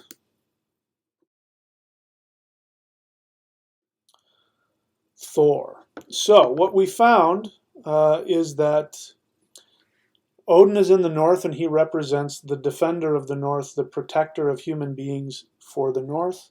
He himself isn't necessarily made up of the essence of the north. He is the only being able to protect us, so we place him there. Tiu actually is the essence, the sky. He is the essence of the highest ether, so that is where he lives. He lives in the northeast. He is the Aesir. The Aesir are the celestial gods, and the celestial gods represent Asgard. The celestial gods represent timeless perfection. Remember this because it's going to be important when we get to the West. They represent timeless perfection, unchanging timeless perfection. That's what Tiu represents.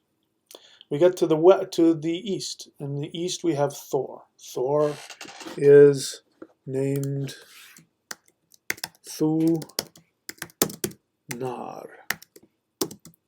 Thu means moon,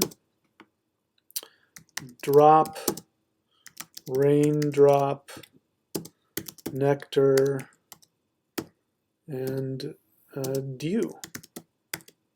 You can see some of the connections. Thu, dew. And he is the Lord. Nar equals Lord or first cause. So Thu Nar is Lord of the drop. Okay, Thu Nar. So that doesn't sound a lot like thunder and lightning, does it? This is important. You know, we could go for hours and hours and hours, and I have. But today we'll focus on the moon. The moon is actually the mind. These are the same word, separated over time in different languages and different pronunciations. It's the same thing. Moon means mind. Mind means the moon. And Thunar is the lord of the mind. The mind is not the intellect. The intellect is what you think the mind is, most likely. Westerners, when they talk about the mind, they talk about the intellect. Intellect is Mercury. Intellect means intellegere, which means to pick apart from among.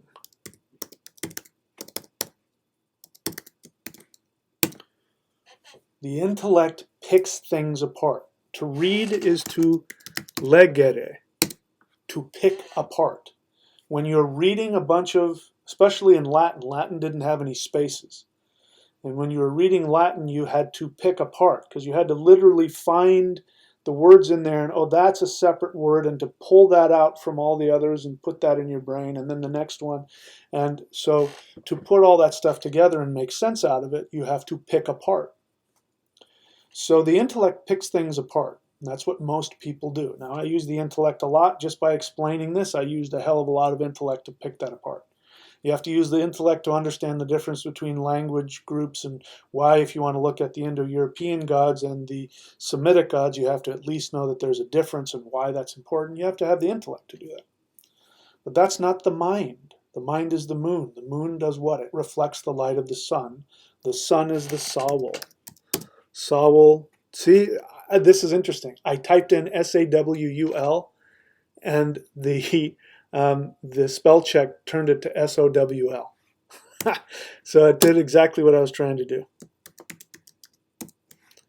Soul is just the modern spelling of Sawul. Sawul is the funny-looking S rune. Means your soul. Means the sun in the sky. And the moon reflects the sun, the mind reflects the soul. Thunar is the lord of the mind that reflects the soul. Indra, Indura, means in, bright or full. Du is moon or drop or mind, and Ra is, of course, the sun, or the king, actually, in Sanskrit, but it comes from the same root as the sun. Indura is,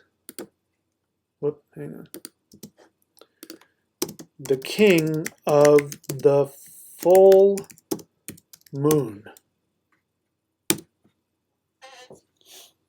Indra is a warrior, is a conqueror. That's why the Vedics worshipped Indura. They didn't worship Dura or Thunar.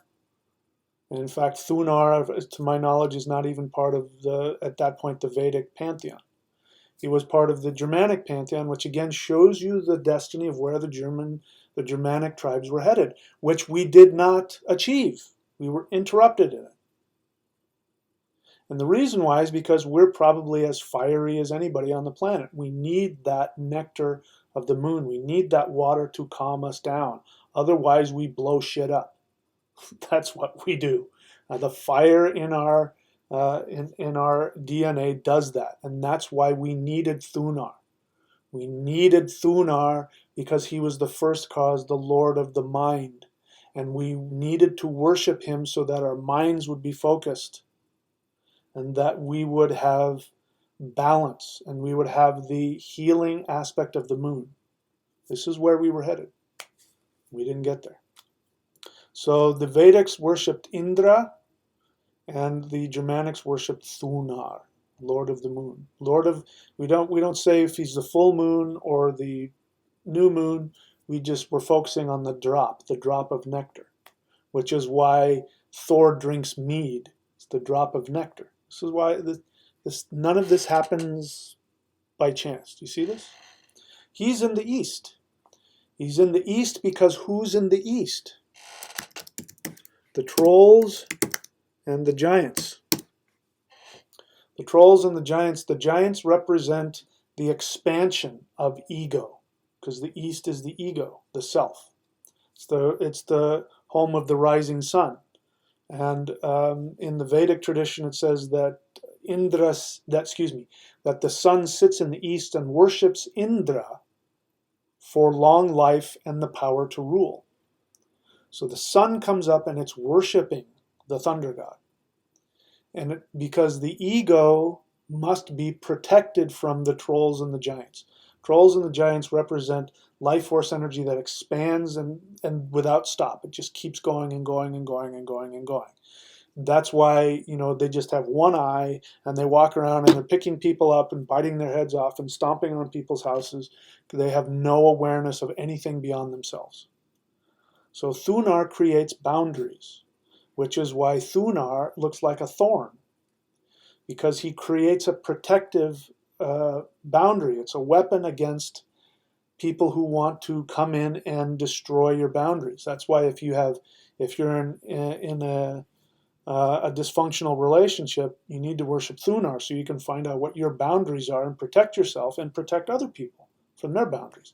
This is why Thor is the protector of humans, because he protects the boundaries. He is the force of electromagnetic. The electromagnetic force is that invisible force that's keeping my hands from going through each other, keeps me from falling through my chair, down to the center of the earth. It's that we can't even measure it, it's so small. The electromagnetic force. That is Thunar. He has boundaries. And that's why he's in the east. He protects the soul from itself. And because it's the soul, when the ego gets out of whack, that's when we become trolls and giants. Okay? So that's why he's in the east. Let's move on. Here's an interesting one. Freyja. Remember freyja? I talked about pra and praja. We have, again, in the Sanskrit, we have pra, which is Frey, and we have praja, which is energy of Frey, meaning freyja. Freyja and praja, same word, obviously. So we have freyja in the southeast. So you're probably asking yourself, well, she's like Venus, right? And so Venus is the Vanir, and it comes from the same word, by the way. Vanir and Venus are the same word. So Venus, why is Venus, isn't Venus in the west? Because that's where the Vanir are. Very good question. If you're thinking like that, you're very smart. I went through that same thought process. But again, we have to make the distinction between, is this deity representing the essence of the direction, or are they the protector of this direction? So here we have Freyja in the southeast, and she is there because this is the realm of the dwarves. The dwarves are the beings of pure energy. If you go back and look at the mythology, the dwarves are human-like. They're not humans, they're human-like, they're humanoid. So they're not humans. In fact, if you know the story of, forget it, it's a whole other thing. My brain's not even going there. But this is the realm of the humans. The Taoists call this the human door. And this is where we learn to project with our subconscious mind. We're the only animals on the planet that have a subconscious mind. I don't know if other planets have other animals have an unconscious mind or not. But I know for a fact we're the only animals that have a subconscious mind, because we are the only animals that have the power of magic. We have the ability to intend through our third eye and create our reality. And that is the realm of the dwarves. The dwarves are beings of energy who are human-like in nature, and they're made up of emotions. They're pure energy made up of emotions. And it is Odin who fashioned them into humanoid creatures. So again, you can see each one of these little things I'm throwing out I could talk hours about. So we're just talking about why is freyja there? Because it's very easy to get connected to, or to get lost in the intellect here. Because this is the realm of meditation. When we're intending our reality, we get lost in the intellect. Freyja says she loves the earth, she loves procreation, she loves art, music. She also loves things like sensuality and good tasting food and nice feeling clothing and beautiful homes. She is there to say, when you're intending your reality, create something beautiful that you're going to enjoy. So she's giving the subconscious mind the ability to create a world where the physical body is going to be happy, because she understands that. Otherwise, as creatures of the subconscious mind, we get lost in our intellect and we never leave. So that's one reason why she's there. That's Freyja. She's in the southeast. And I'm going to look at the south, and then I'll take a break and look at some questions. So let's look at the south. This one is going to be strange to you as well.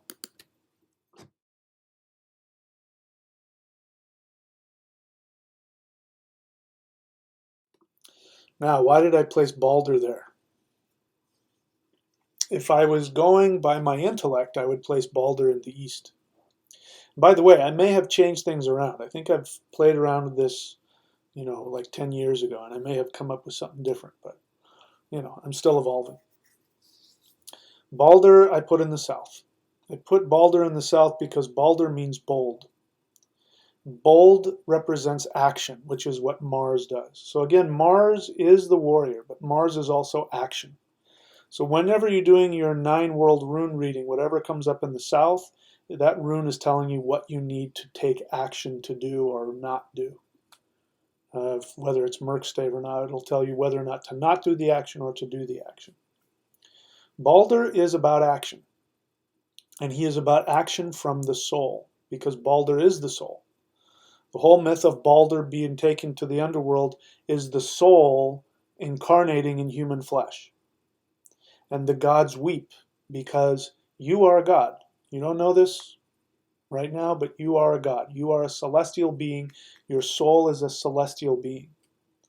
And when you came down into human form, you were clothed in this earth of flesh. And the mother of the universe wept because she couldn't be with you anymore, which represents we do. I know this from personal experience. When I was 7 years old, I won't get into it, but when I was 7 years old, I went out of my body and I went up to what I thought was Jesus at the time, because I was a Christian. It wasn't. It was the source of my soul. It was that light. You hear about that light? When people die, they go to this light. I went there. And I was absorbed by this light, and it was the most, I can't even tell you the bliss. Take the best orgasm you've ever had and times it by 700 million. That's what it felt like. My entire being was just this orgasmic bliss. It was almost too much. And I was literally in heaven, and I remember saying to myself, I'm home, I'm home. I was so happy. And then, because I wasn't done here yet, I started coming out of that, and I felt myself fall back through the atmosphere, and I heard all the voices, the human voices, and I cried. I was crying all the way down because it was so dark and so ugly, and that's the soul. That's what that means. When you become incarnate, the soul mourns over the loss, and so that sadness is always there. So we put Balder in the south because it tells us that we need to take action. Balder is a sun god, and the south also represents fire. It also represents the midday sun. That's why the Chinese have south at the top, because it represents the midday sun.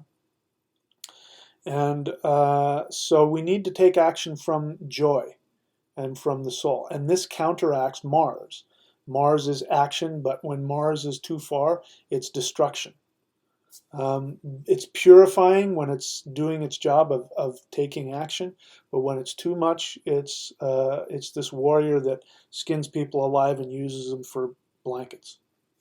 So we need to put Balder there because he is the soul. And he says, yes, you have to take action. We acknowledge and we respect men of action, warriors of action, but we need to do it from the soul and infuse it with the joy of the soul. If you've never connected to Balder, Balder is a very joyous being. He is just nothing but joy.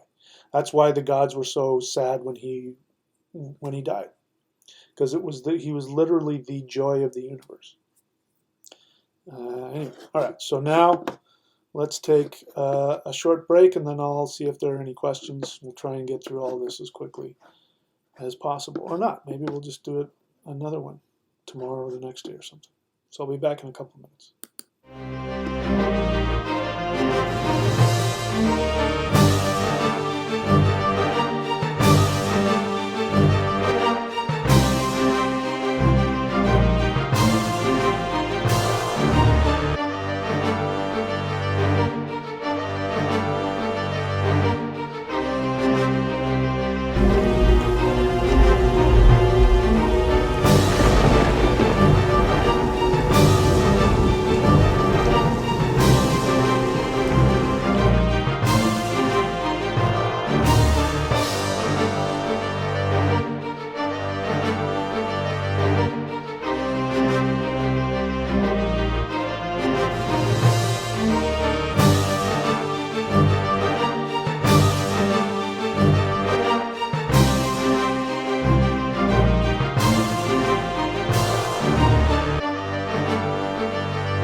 Okay, so I did not see any questions. So either I'm boring the crap out of you, or you're so enthralled and so interested that you can't put thoughts together, or perhaps I've scared you all off, because when people ask questions I don't like, I tear them a new one.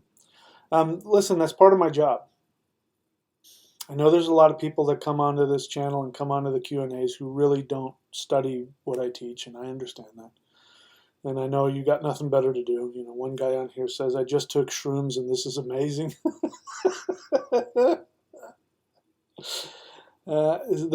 I'm hopeful that when you're not on shrooms, you can watch it and be amazed and do something with it. That's my hope. Forgot what I was saying. I want you to learn how to ask questions. It's important, because it's not about asking me questions. You are constantly in a state of asking the universe questions all the time. Your mind is constantly asking questions. And if you are operating from a victim mentality, you will be, remember I talked about people who try to manipulate me with their questions? They try to shove assumptions down my throat and force me to a certain conclusion. And you saw how I reacted to that. Well, the universe is a little different. The universe just goes, it just doesn't even deal with you. It just doesn't even respond to you. That's why you feel so alone. This is why people who are stuck in their head and people who are stuck in victim mentality mode feel alone. They feel like the universe doesn't love them. But what's happened is that they cut themselves off. When you don't ask the right questions, when you don't ask questions honestly from your soul, from the understanding of your soul, then you cut yourself off from the universe, and the universe just it just doesn't even bother answering or even acknowledging the questions. So when I tear you a new one for asking questions in ways that I don't think are productive, what I'm trying to do is to give you the ability to ask questions in a way that will actually get you what you want from the universe. And then you don't need a teacher. When you know how to ask questions unconsciously, the universe you'll feel like you're being flooded with information all the time. And so that's why it's so important that you have to change your fundamental assumptions. That's why I just hammer away at victim mentality, because it's, again, everything starts from an assumption. Your whole life starts from a base assumption. If you believe that God hates you and that you're sinful and that you're going to hell, every single thought and every single conclusion will be built upon that. If that base assumption is wrong, that means everything that you're thinking is completely wrong. It means you're wasting your time. So go back and change your original assumption, which is that the universe loves you, that you created the universe, and that the universe has everything that you need. If you follow your soul desire, what you were meant to do from your soul, the universe has to give you everything that you need. If you're operating outside of your soul desire, the universe says, I can't help you right now. You're not doing what you told me you were going to do. And you told me not to help you, so I won't. Okay? So when you operate from a good, a true assumption, and I don't know what true means, from a practical assumption that works, then that means as you meditate, as you go through life, you will know how to ask questions of the universe. That's really what I want to help you do in this. I want to teach you how to think and ask questions. That may take a lot of work, but that's what I'm trying to do.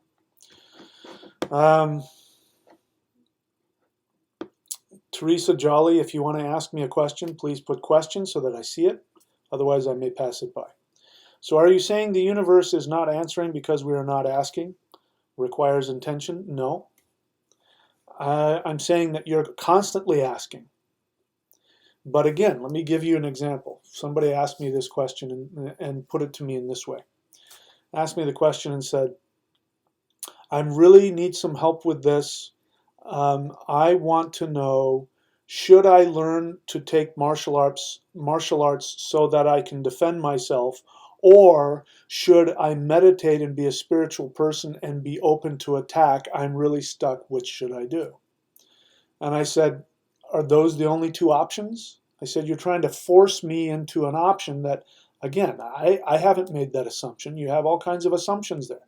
One of the assumptions is that people who practice martial arts aren't spiritual, and he feels he should be spiritual. He was clearly wanting me to give him permission to practice martial arts, but he didn't have the emotional ability to be that honest and say, I really want to practice martial arts, but I'm worried I won't be a good person. That's what he should have asked me. And then I can answer him, say, no, it's okay, practice martial arts. But so we're constantly asking the universe questions, but if you have a wrong assumption about who you are, which comes out of fear and, stuff we've learned as we grow up and all that, then you're constantly trying to force the universe into these, false assumptions. And the universe just won't buy into it. People do. You can manipulate people that way. People do it. And so, and probably our parents did it to us. Like imagine, your parents standing over you because your room's not clean and you're saying, oh, so are you saying I'm a bad parent because you haven't cleaned your room? And then you feel all guilty. And so cleaning your room is now about feeling, guilty and not having your parents hate you. So we get trained to think in weird ways, and then we take that into life. And so that's, when I was doing psychic readings, there was this one woman that would call me all the time and ask me the same questions all the time. And she would want to know about this man and what is so-and-so thinking. And then she'd say, is he ever going to, and then she'd list how she wanted him to be. And I'd say, no, he's never going to do that. And she'd say, basically, is he going to leave his wife and marry me? And I'd say, no, he's never going to do that. And She said, why? And I said, well, because, he's different than you. He's afraid of that. And then she'd go into, well, why doesn't God want me to be happy? And I said, who said God didn't want you to be happy? Well, if he wanted me to be happy, then he'd have this guy marry me. So are you saying that God doesn't love me? And I'd say, no. And she kept coming back to, so why are you saying that God doesn't love me? She was just insistent on me telling her that God didn't love her. That was her base assumption. She had to live there. That's what I'm saying, is that whatever state of being you're at, you're constantly throwing a question out to the universe. And if you're coming from a false assumption like God doesn't love you or the universe doesn't love you, the universe just goes, I can't help you. Because it's energy. The universe is energy. The intellect is full of bullshit. And we have this intellect. Our head is full of all this bullshit. And that's why we can bullshit each other, but you can't bullshit the universe. And you can't bullshit your soul. All right, passing Arcturus. You need to watch my channel more. I love that you're coming on and asking me questions, but you're showing me disrespect by not actually going onto my channel and typing in and watching all of the videos I have about reptilians. So go and watch those before you ask. 99% of the questions you ask me are going to be on those videos. So the best way to answer you is go watch that video. It's not a stupid question. See, now look at this. I know it's a stupid question, but damn it, I've seen them. So now what he wants to do is come on here and say that he's seen reptilians, but he knows I'm not going to respond to it unless he puts it in the form of a question. So watch my videos about reptilians. Let's see, passing, all right. Question, can people be healed through sound frequencies? Sure, why not? I have no problem with that. Ryan Coyne, question, did you use a service like Ancestry.com? I haven't done that yet. I keep wanting to do that, and for whatever reason I don't follow through, but I haven't done that yet. All right, so that's all the questions. Let's get through the rest of the deities and the directions. So the next one is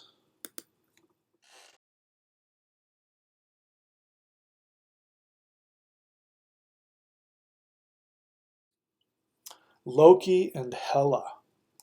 We put Loki and Hela in the same place because it's very clear that they function in that same area. Loki, of course, is the father of Hela. Some people want to correct me and say she's called Hel. No, the Old Norse used the word Hel, but actually the original word was Helja. The ah sound is the feminine, the goddess of Hel, Hela. Hela, Mother Hela. She is obviously the queen of the underworld. The underworld is the unconscious mind. The unconscious mind, by the way, if you have a victim mentality, that's where your unconscious victim mentality is stored. That's why people want to fight with me so much, even though people are in such pain and such misery. And I give these videos about the matrix and the 3 rules to master the matrix, or the 5 rules to, control the matrix, or whatever it is. And they get furious when they come up, when I say you created the matrix.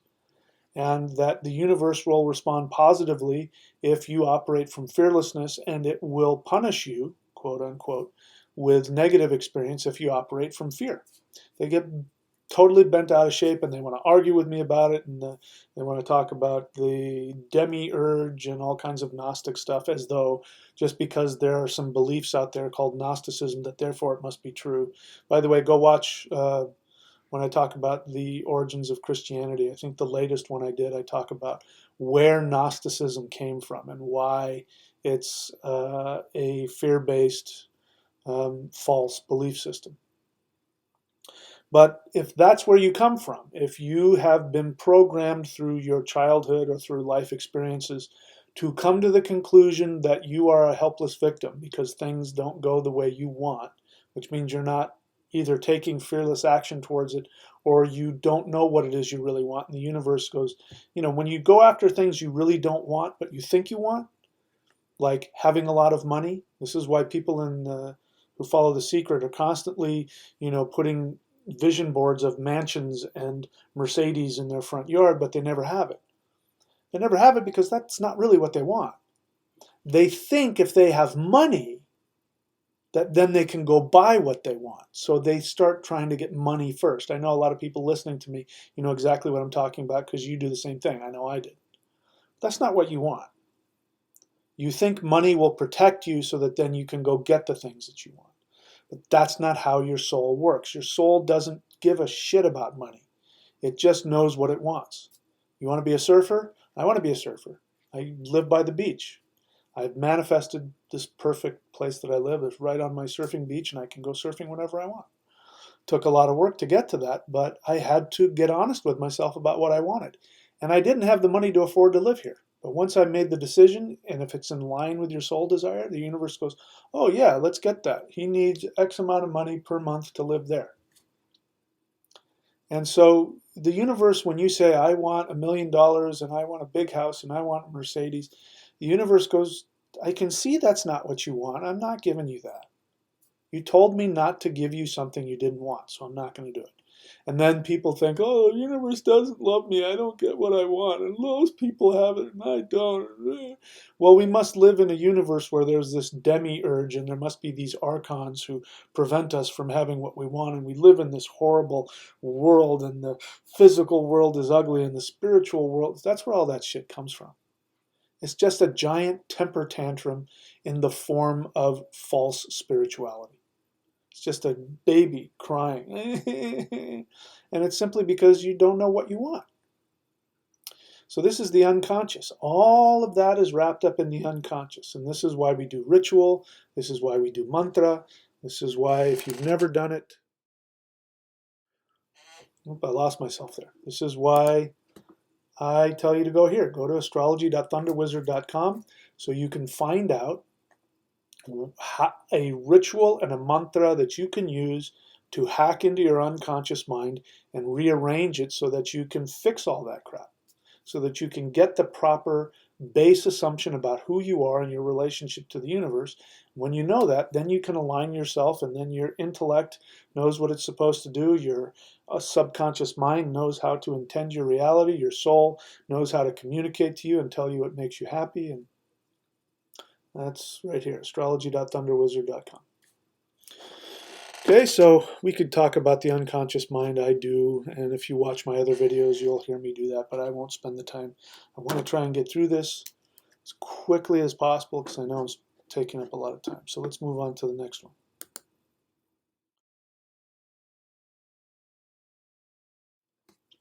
Njord is in the west. Njord is a Vanir. The Wanes. I told you that the word Wane, like Wayne's Vanir in English, that was the actual word Wayne, comes from the same word as Venus, the planet Venus. Venus in Latin was pronounced Venus. The US sound is just simply the nominative case, which is like waj. You know, we used to have cases where you had object and subject, and instead of word order, it was the end of the word told you whether it was an object or a subject, or whether it was a genitive, all that kind of stuff. So you take the US off of Venus and you have Wayne. The Waynes and Wayne. It's the same exact word. These are the gods of the earth, the gods of fertility.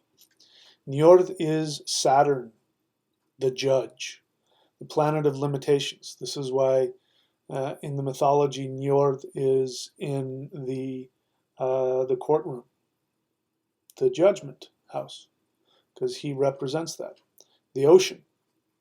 So we need that. Now he is a protector, because if we let Venus go crazy, then we're going to whorehouses and we're spending all our money in Vegas and we're drinking ourselves into oblivion and giving ourselves bladder cancer and cirrhosis of the liver and destroying ourselves through pleasure. So Saturn has to come in and bring that limitation and say, listen, if you screw your neighbor's wife and she gets pregnant, you got to pay for it, and all that kind of stuff. He brings order to everything. So he's a protector.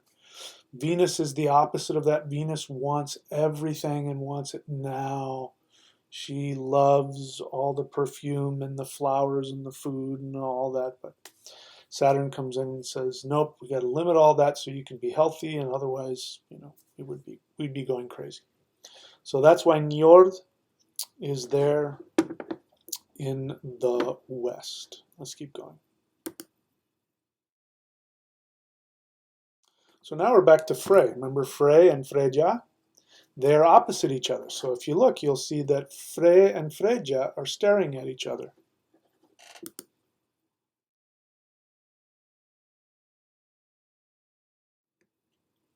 The northwest is the realm of the moon, which again is the mind.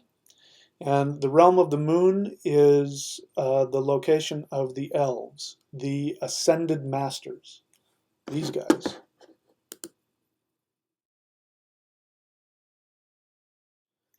The ascended masters have only one function, and they are here to help human beings evolve. And they are here to help you with that. These are the light elves. There are all different kinds of elves. The light elves are really the ones that we really care about nowadays and only talk about nowadays. They're the ascended masters. They used to be human beings, and they've achieved enlightenment. They no longer need to be reborn, and they sit above the earth, and they manifest the perfect earth, and they help us to do the same. So whenever you face northwest and you talk to the elves, you can simply say, give me wisdom, and you will get wisdom about how to treat yourself and how to treat others. There will always be a lesson about how to treat others and how your mentality, your beliefs, and your actions affect other people and help them along or hinder them on their path. You will always learn from them about that. So this is the realm of Frey, and Frey, something about, I forget in the mythology, that the elves or that the elf home was something like a teething, I mean, he could cut his teeth on it or something like that. Anyway, he is the Lord over that, and he represents the power of creation. And when he is in this realm, he represents the power to create from consciousness. Because the moon is very nurturing. The nectar of the moon gives eternal life. Frey is also called Ingunar Frey, which means he is the Nar, or the first cause, or the Lord of Ing. Ing is the Kundalini Shakti. So this is again, Thor is the power of Qigong. He is the power of life force energy. If you want to learn about Kundalini, you talk to Frey. If you've seen the little traditional statues, the 1,000-year-old statues of Frey, he's sitting there in full lotus with a fully erect penis. Now that's obvious, he's the god of procreation.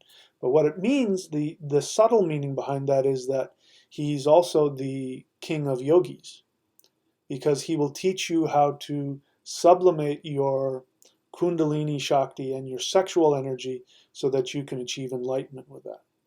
So, if you know tantric yogis, and tantric sex, by the way, has nothing to do with tantric anything, but whatever few tantric sexual practices did exist, they involved not having orgasms, especially men. Men were not to have orgasms. And so that's why Frey has a fully erect penis all the time.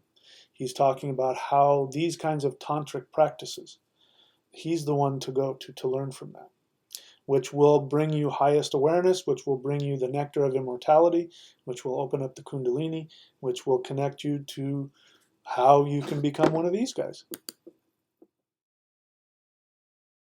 Okay. Again, we could talk about all this stuff for hours. That's everybody. There's only one direction left, in the center. And who's in the center?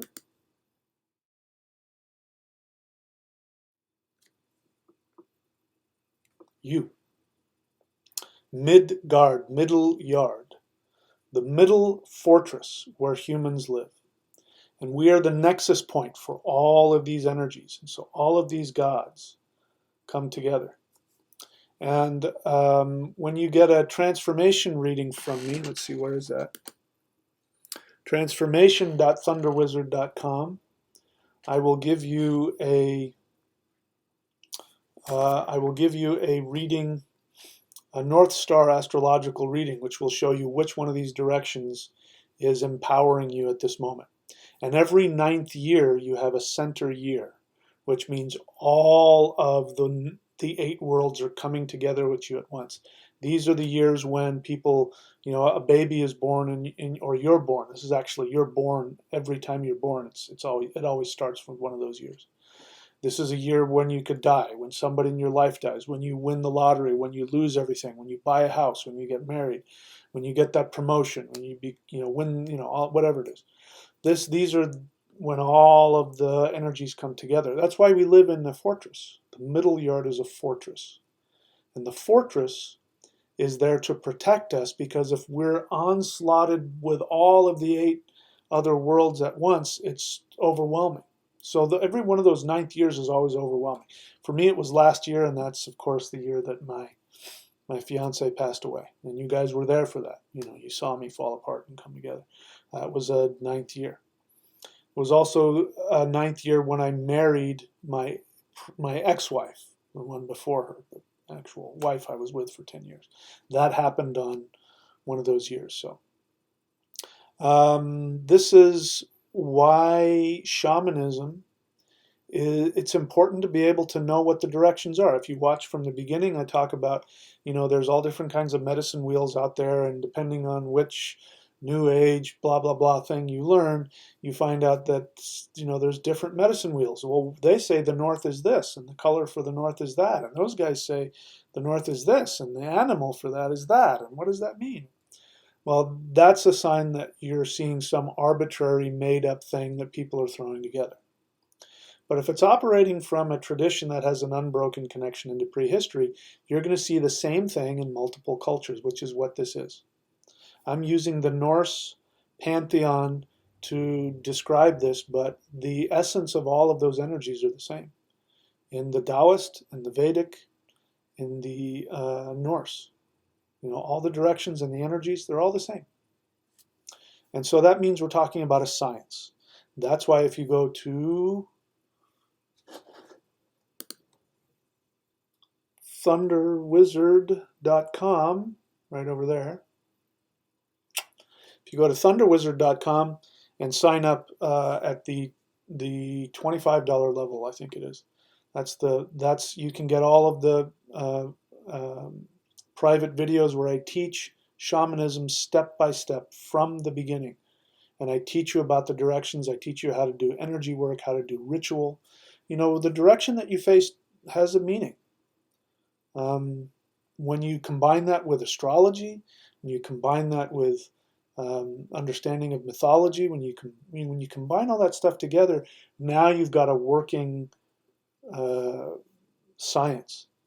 And this medicine wheel, I call it the thunder wheel, to me is actually like a decoder ring. You remember those decoder rings? Maybe you don't. I barely remember. In the 50s and 60s, they had these things called decoder rings. And, you turn this little wheel here, and then you turn another wheel here, and then you turn this other wheel up here, and this lines up this way, and that lines up that way.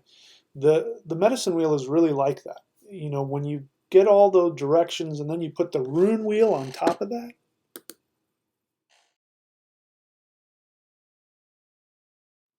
we could talk about that, but I did the same thing with the rune wheel. You put the rune wheel on top of the medicine wheel, and you put the god wheel on top of that, and then you put the element wheel on top of that, and then you put the 9 planets on top of that, and then you've got all these different layers like a combination lock that you can play with.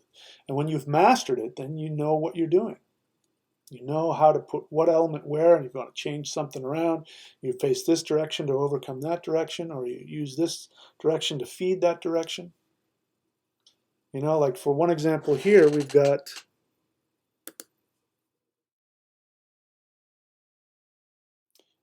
in the north and the south, we've got the mist home and the fire world, right? That shows you that the fire and the water are opposites, and so you use the water to put out the fire. But remember, in the god wheel, we've got Frey and Freyja directly opposite each other. And in that essence, they don't fight each other, they complement each other. That's why they're husband and wife and brother and sister at the same time. If you understand how to use this science, this is why shamans have the ability to magically control things. Now, the highest level of this kind of shamanism is that you won't look like you're doing anything. It will look as though things are happening just naturally. And people will start asking, how the hell did he do that? My fiance who passed, she used to ask me that. She'd say, how the hell did you do that? She'd say to me, you're not human. And I'd say, what are you talking about? You've seen how screwed up I am. I'm as human as anybody. She says, no, you have this ability that you can just simply blurt something out that is clearly impossible in the moment, and 2 weeks later it will have happened. And I didn't realize it, but that's because I had taught myself to learn how to connect to what it is I really want. And that's what would happen. What the context of that is, there'd be something in my life that would be bothering me, that would be really upsetting, that I didn't like. And so I'd be battling with that, and then I would sit and I would ask myself, what is it that I really want?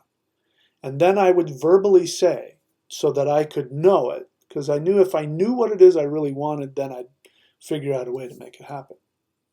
But she showed me that it wasn't that I was figuring out a way to make it happen. She saw that when I became consciously aware that what I want is, and I would state exactly what it is that I want, she saw that what was happening is that I was creating it. I was making it happen. And that is the highest form of shamanism. That you just simply are able to intend your reality, and then people go, why does everything just sort of fall into place for you like that? How does that happen? That's what this medicine wheel is here to do for you.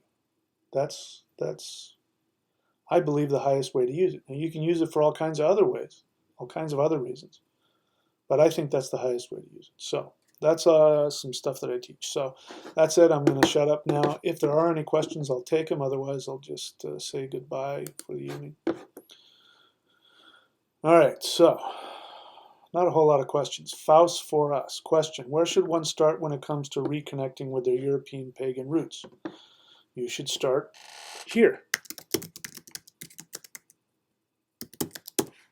thunderwizard.com. Go there, sign up at the $25 level, and begin studying. You can also go here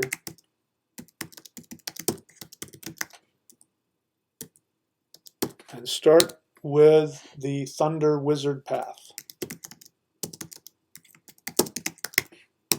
Okay, and then look through all those books and just start reading the ones that you like.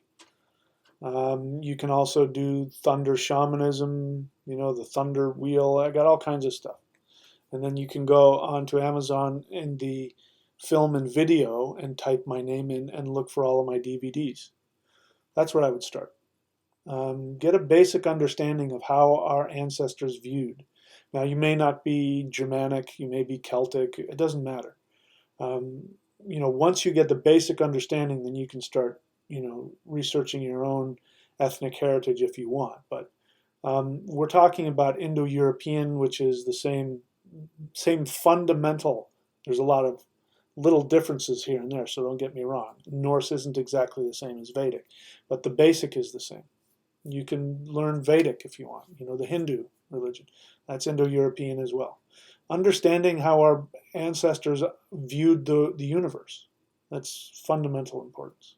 So those are my suggestions. All right, questions. I don't see any. One more question. Zach Cronenwetter says, question: I know this may seem vague, however, do you perform any chants when doing meditations? Yes. Astrology.thunderwizard.com.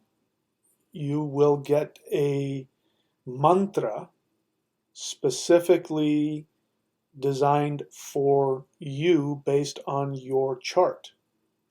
You will know which direction to face, which god to worship, what chant, what element the god wants, because it'll be there right in your chart. So yes, every single night. You're obviously new to the channel. Watch more of my stuff. There you go. I don't see any more questions here. So it's been we're getting to 2.5 hours, which is usually my, people get on my case because I spend too much time, but oh well. Wait, passing Arcturus is, oh wait, this was more questions. Sorry, there's more questions here. Bryce Gertzen, question. What is your preferred method for exploring the unconscious? The preferred method for exploring my unconscious I already shared with you. Be honest about your feelings. The unconscious, really, this is the whole point of meditation, especially mantra meditation. Mantra meditation is a really, really powerful tool, and I recommend mantra meditation. This isn't entirely true for everybody, but I recommend mantra meditation over, just meditating, trying to empty the mind. Because mantra meditation is like an antivirus program that will go into your unconscious and it will reformat your unconscious so that you will see things more clearly. Then you'll be able to make better decisions. You'll be aware of what it is why you do what you do. Because the truth is you don't know why you do what you do. Your unconscious is making all of that decision for you. So my preferred method of exploring that is shamanic work, and specifically mantra meditation, not necessarily in the meditation. So don't get caught up in the experience. Shamanism is not about an experience. I know people want to travel to the other world, or they want to go to their astral body or whatever. Those are all experiences, and it's just like, slamming heroin in your neck. You might have a great experience that could mean nothing. It could just be your unconscious narcissism. If you have an experience when you're doing this stuff, great, but that shouldn't be your focus. So I recommend doing that and then watching what happens. Do a 40-day discipline with a mantra that is designed for you, that vibrates to your unconscious, and then watch what happens in your life. Watch how you change. I was talking with one of my apprentices just the other day who was talking about how he could see that that synchronous things were coming into his life, and and that's the experience. You feel like synchronicity is coming for you, but what's really happening is that you are now on autopilot intending your reality, and you're bringing different things into your reality, and your experience is, wow, look I just said that, and that's happening, and she's connected to that which does this and brings that, and my job this, and that's when the unconscious mind is working. So that's my preferred method.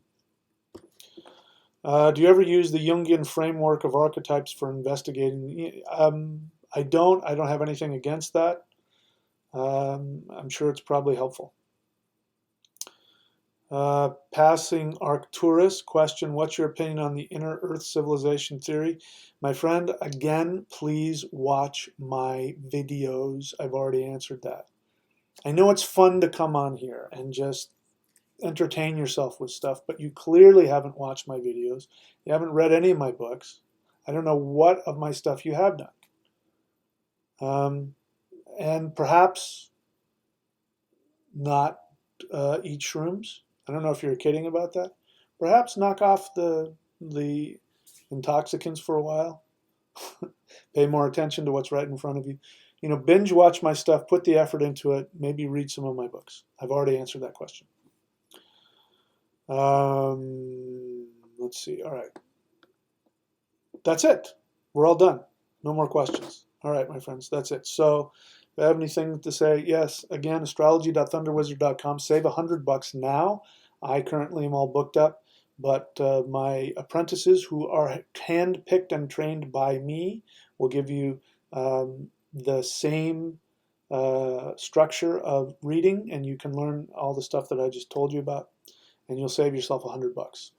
And if you want to learn my method of astrology, go to astrologycertification.thunderwizard.com, and then you can give yourself your own reading, and I'll have taught you how to do that. And then if you want, you can create your own astrology business, and if you pass my test, then I'll even put you on my website. But There's that. So I can't think of anything else.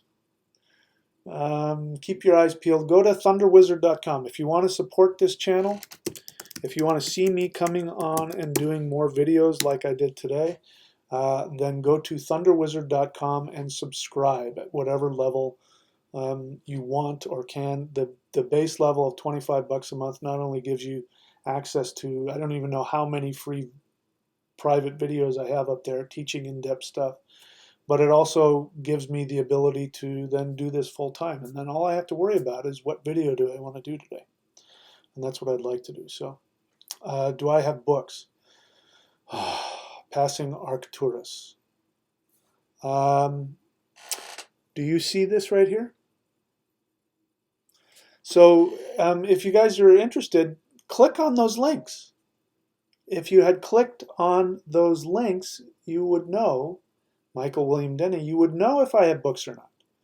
So my friend, the one piece of advice I want to give to you is pay attention and put effort into things. The answer is yes. Go to michaelwilliamdenny.com and you'll see all my books. All right. That's all for now. Thank you, my friends. I look forward to seeing you. I don't know, maybe I'll see you again this weekend. I haven't decided yet, but we'll see.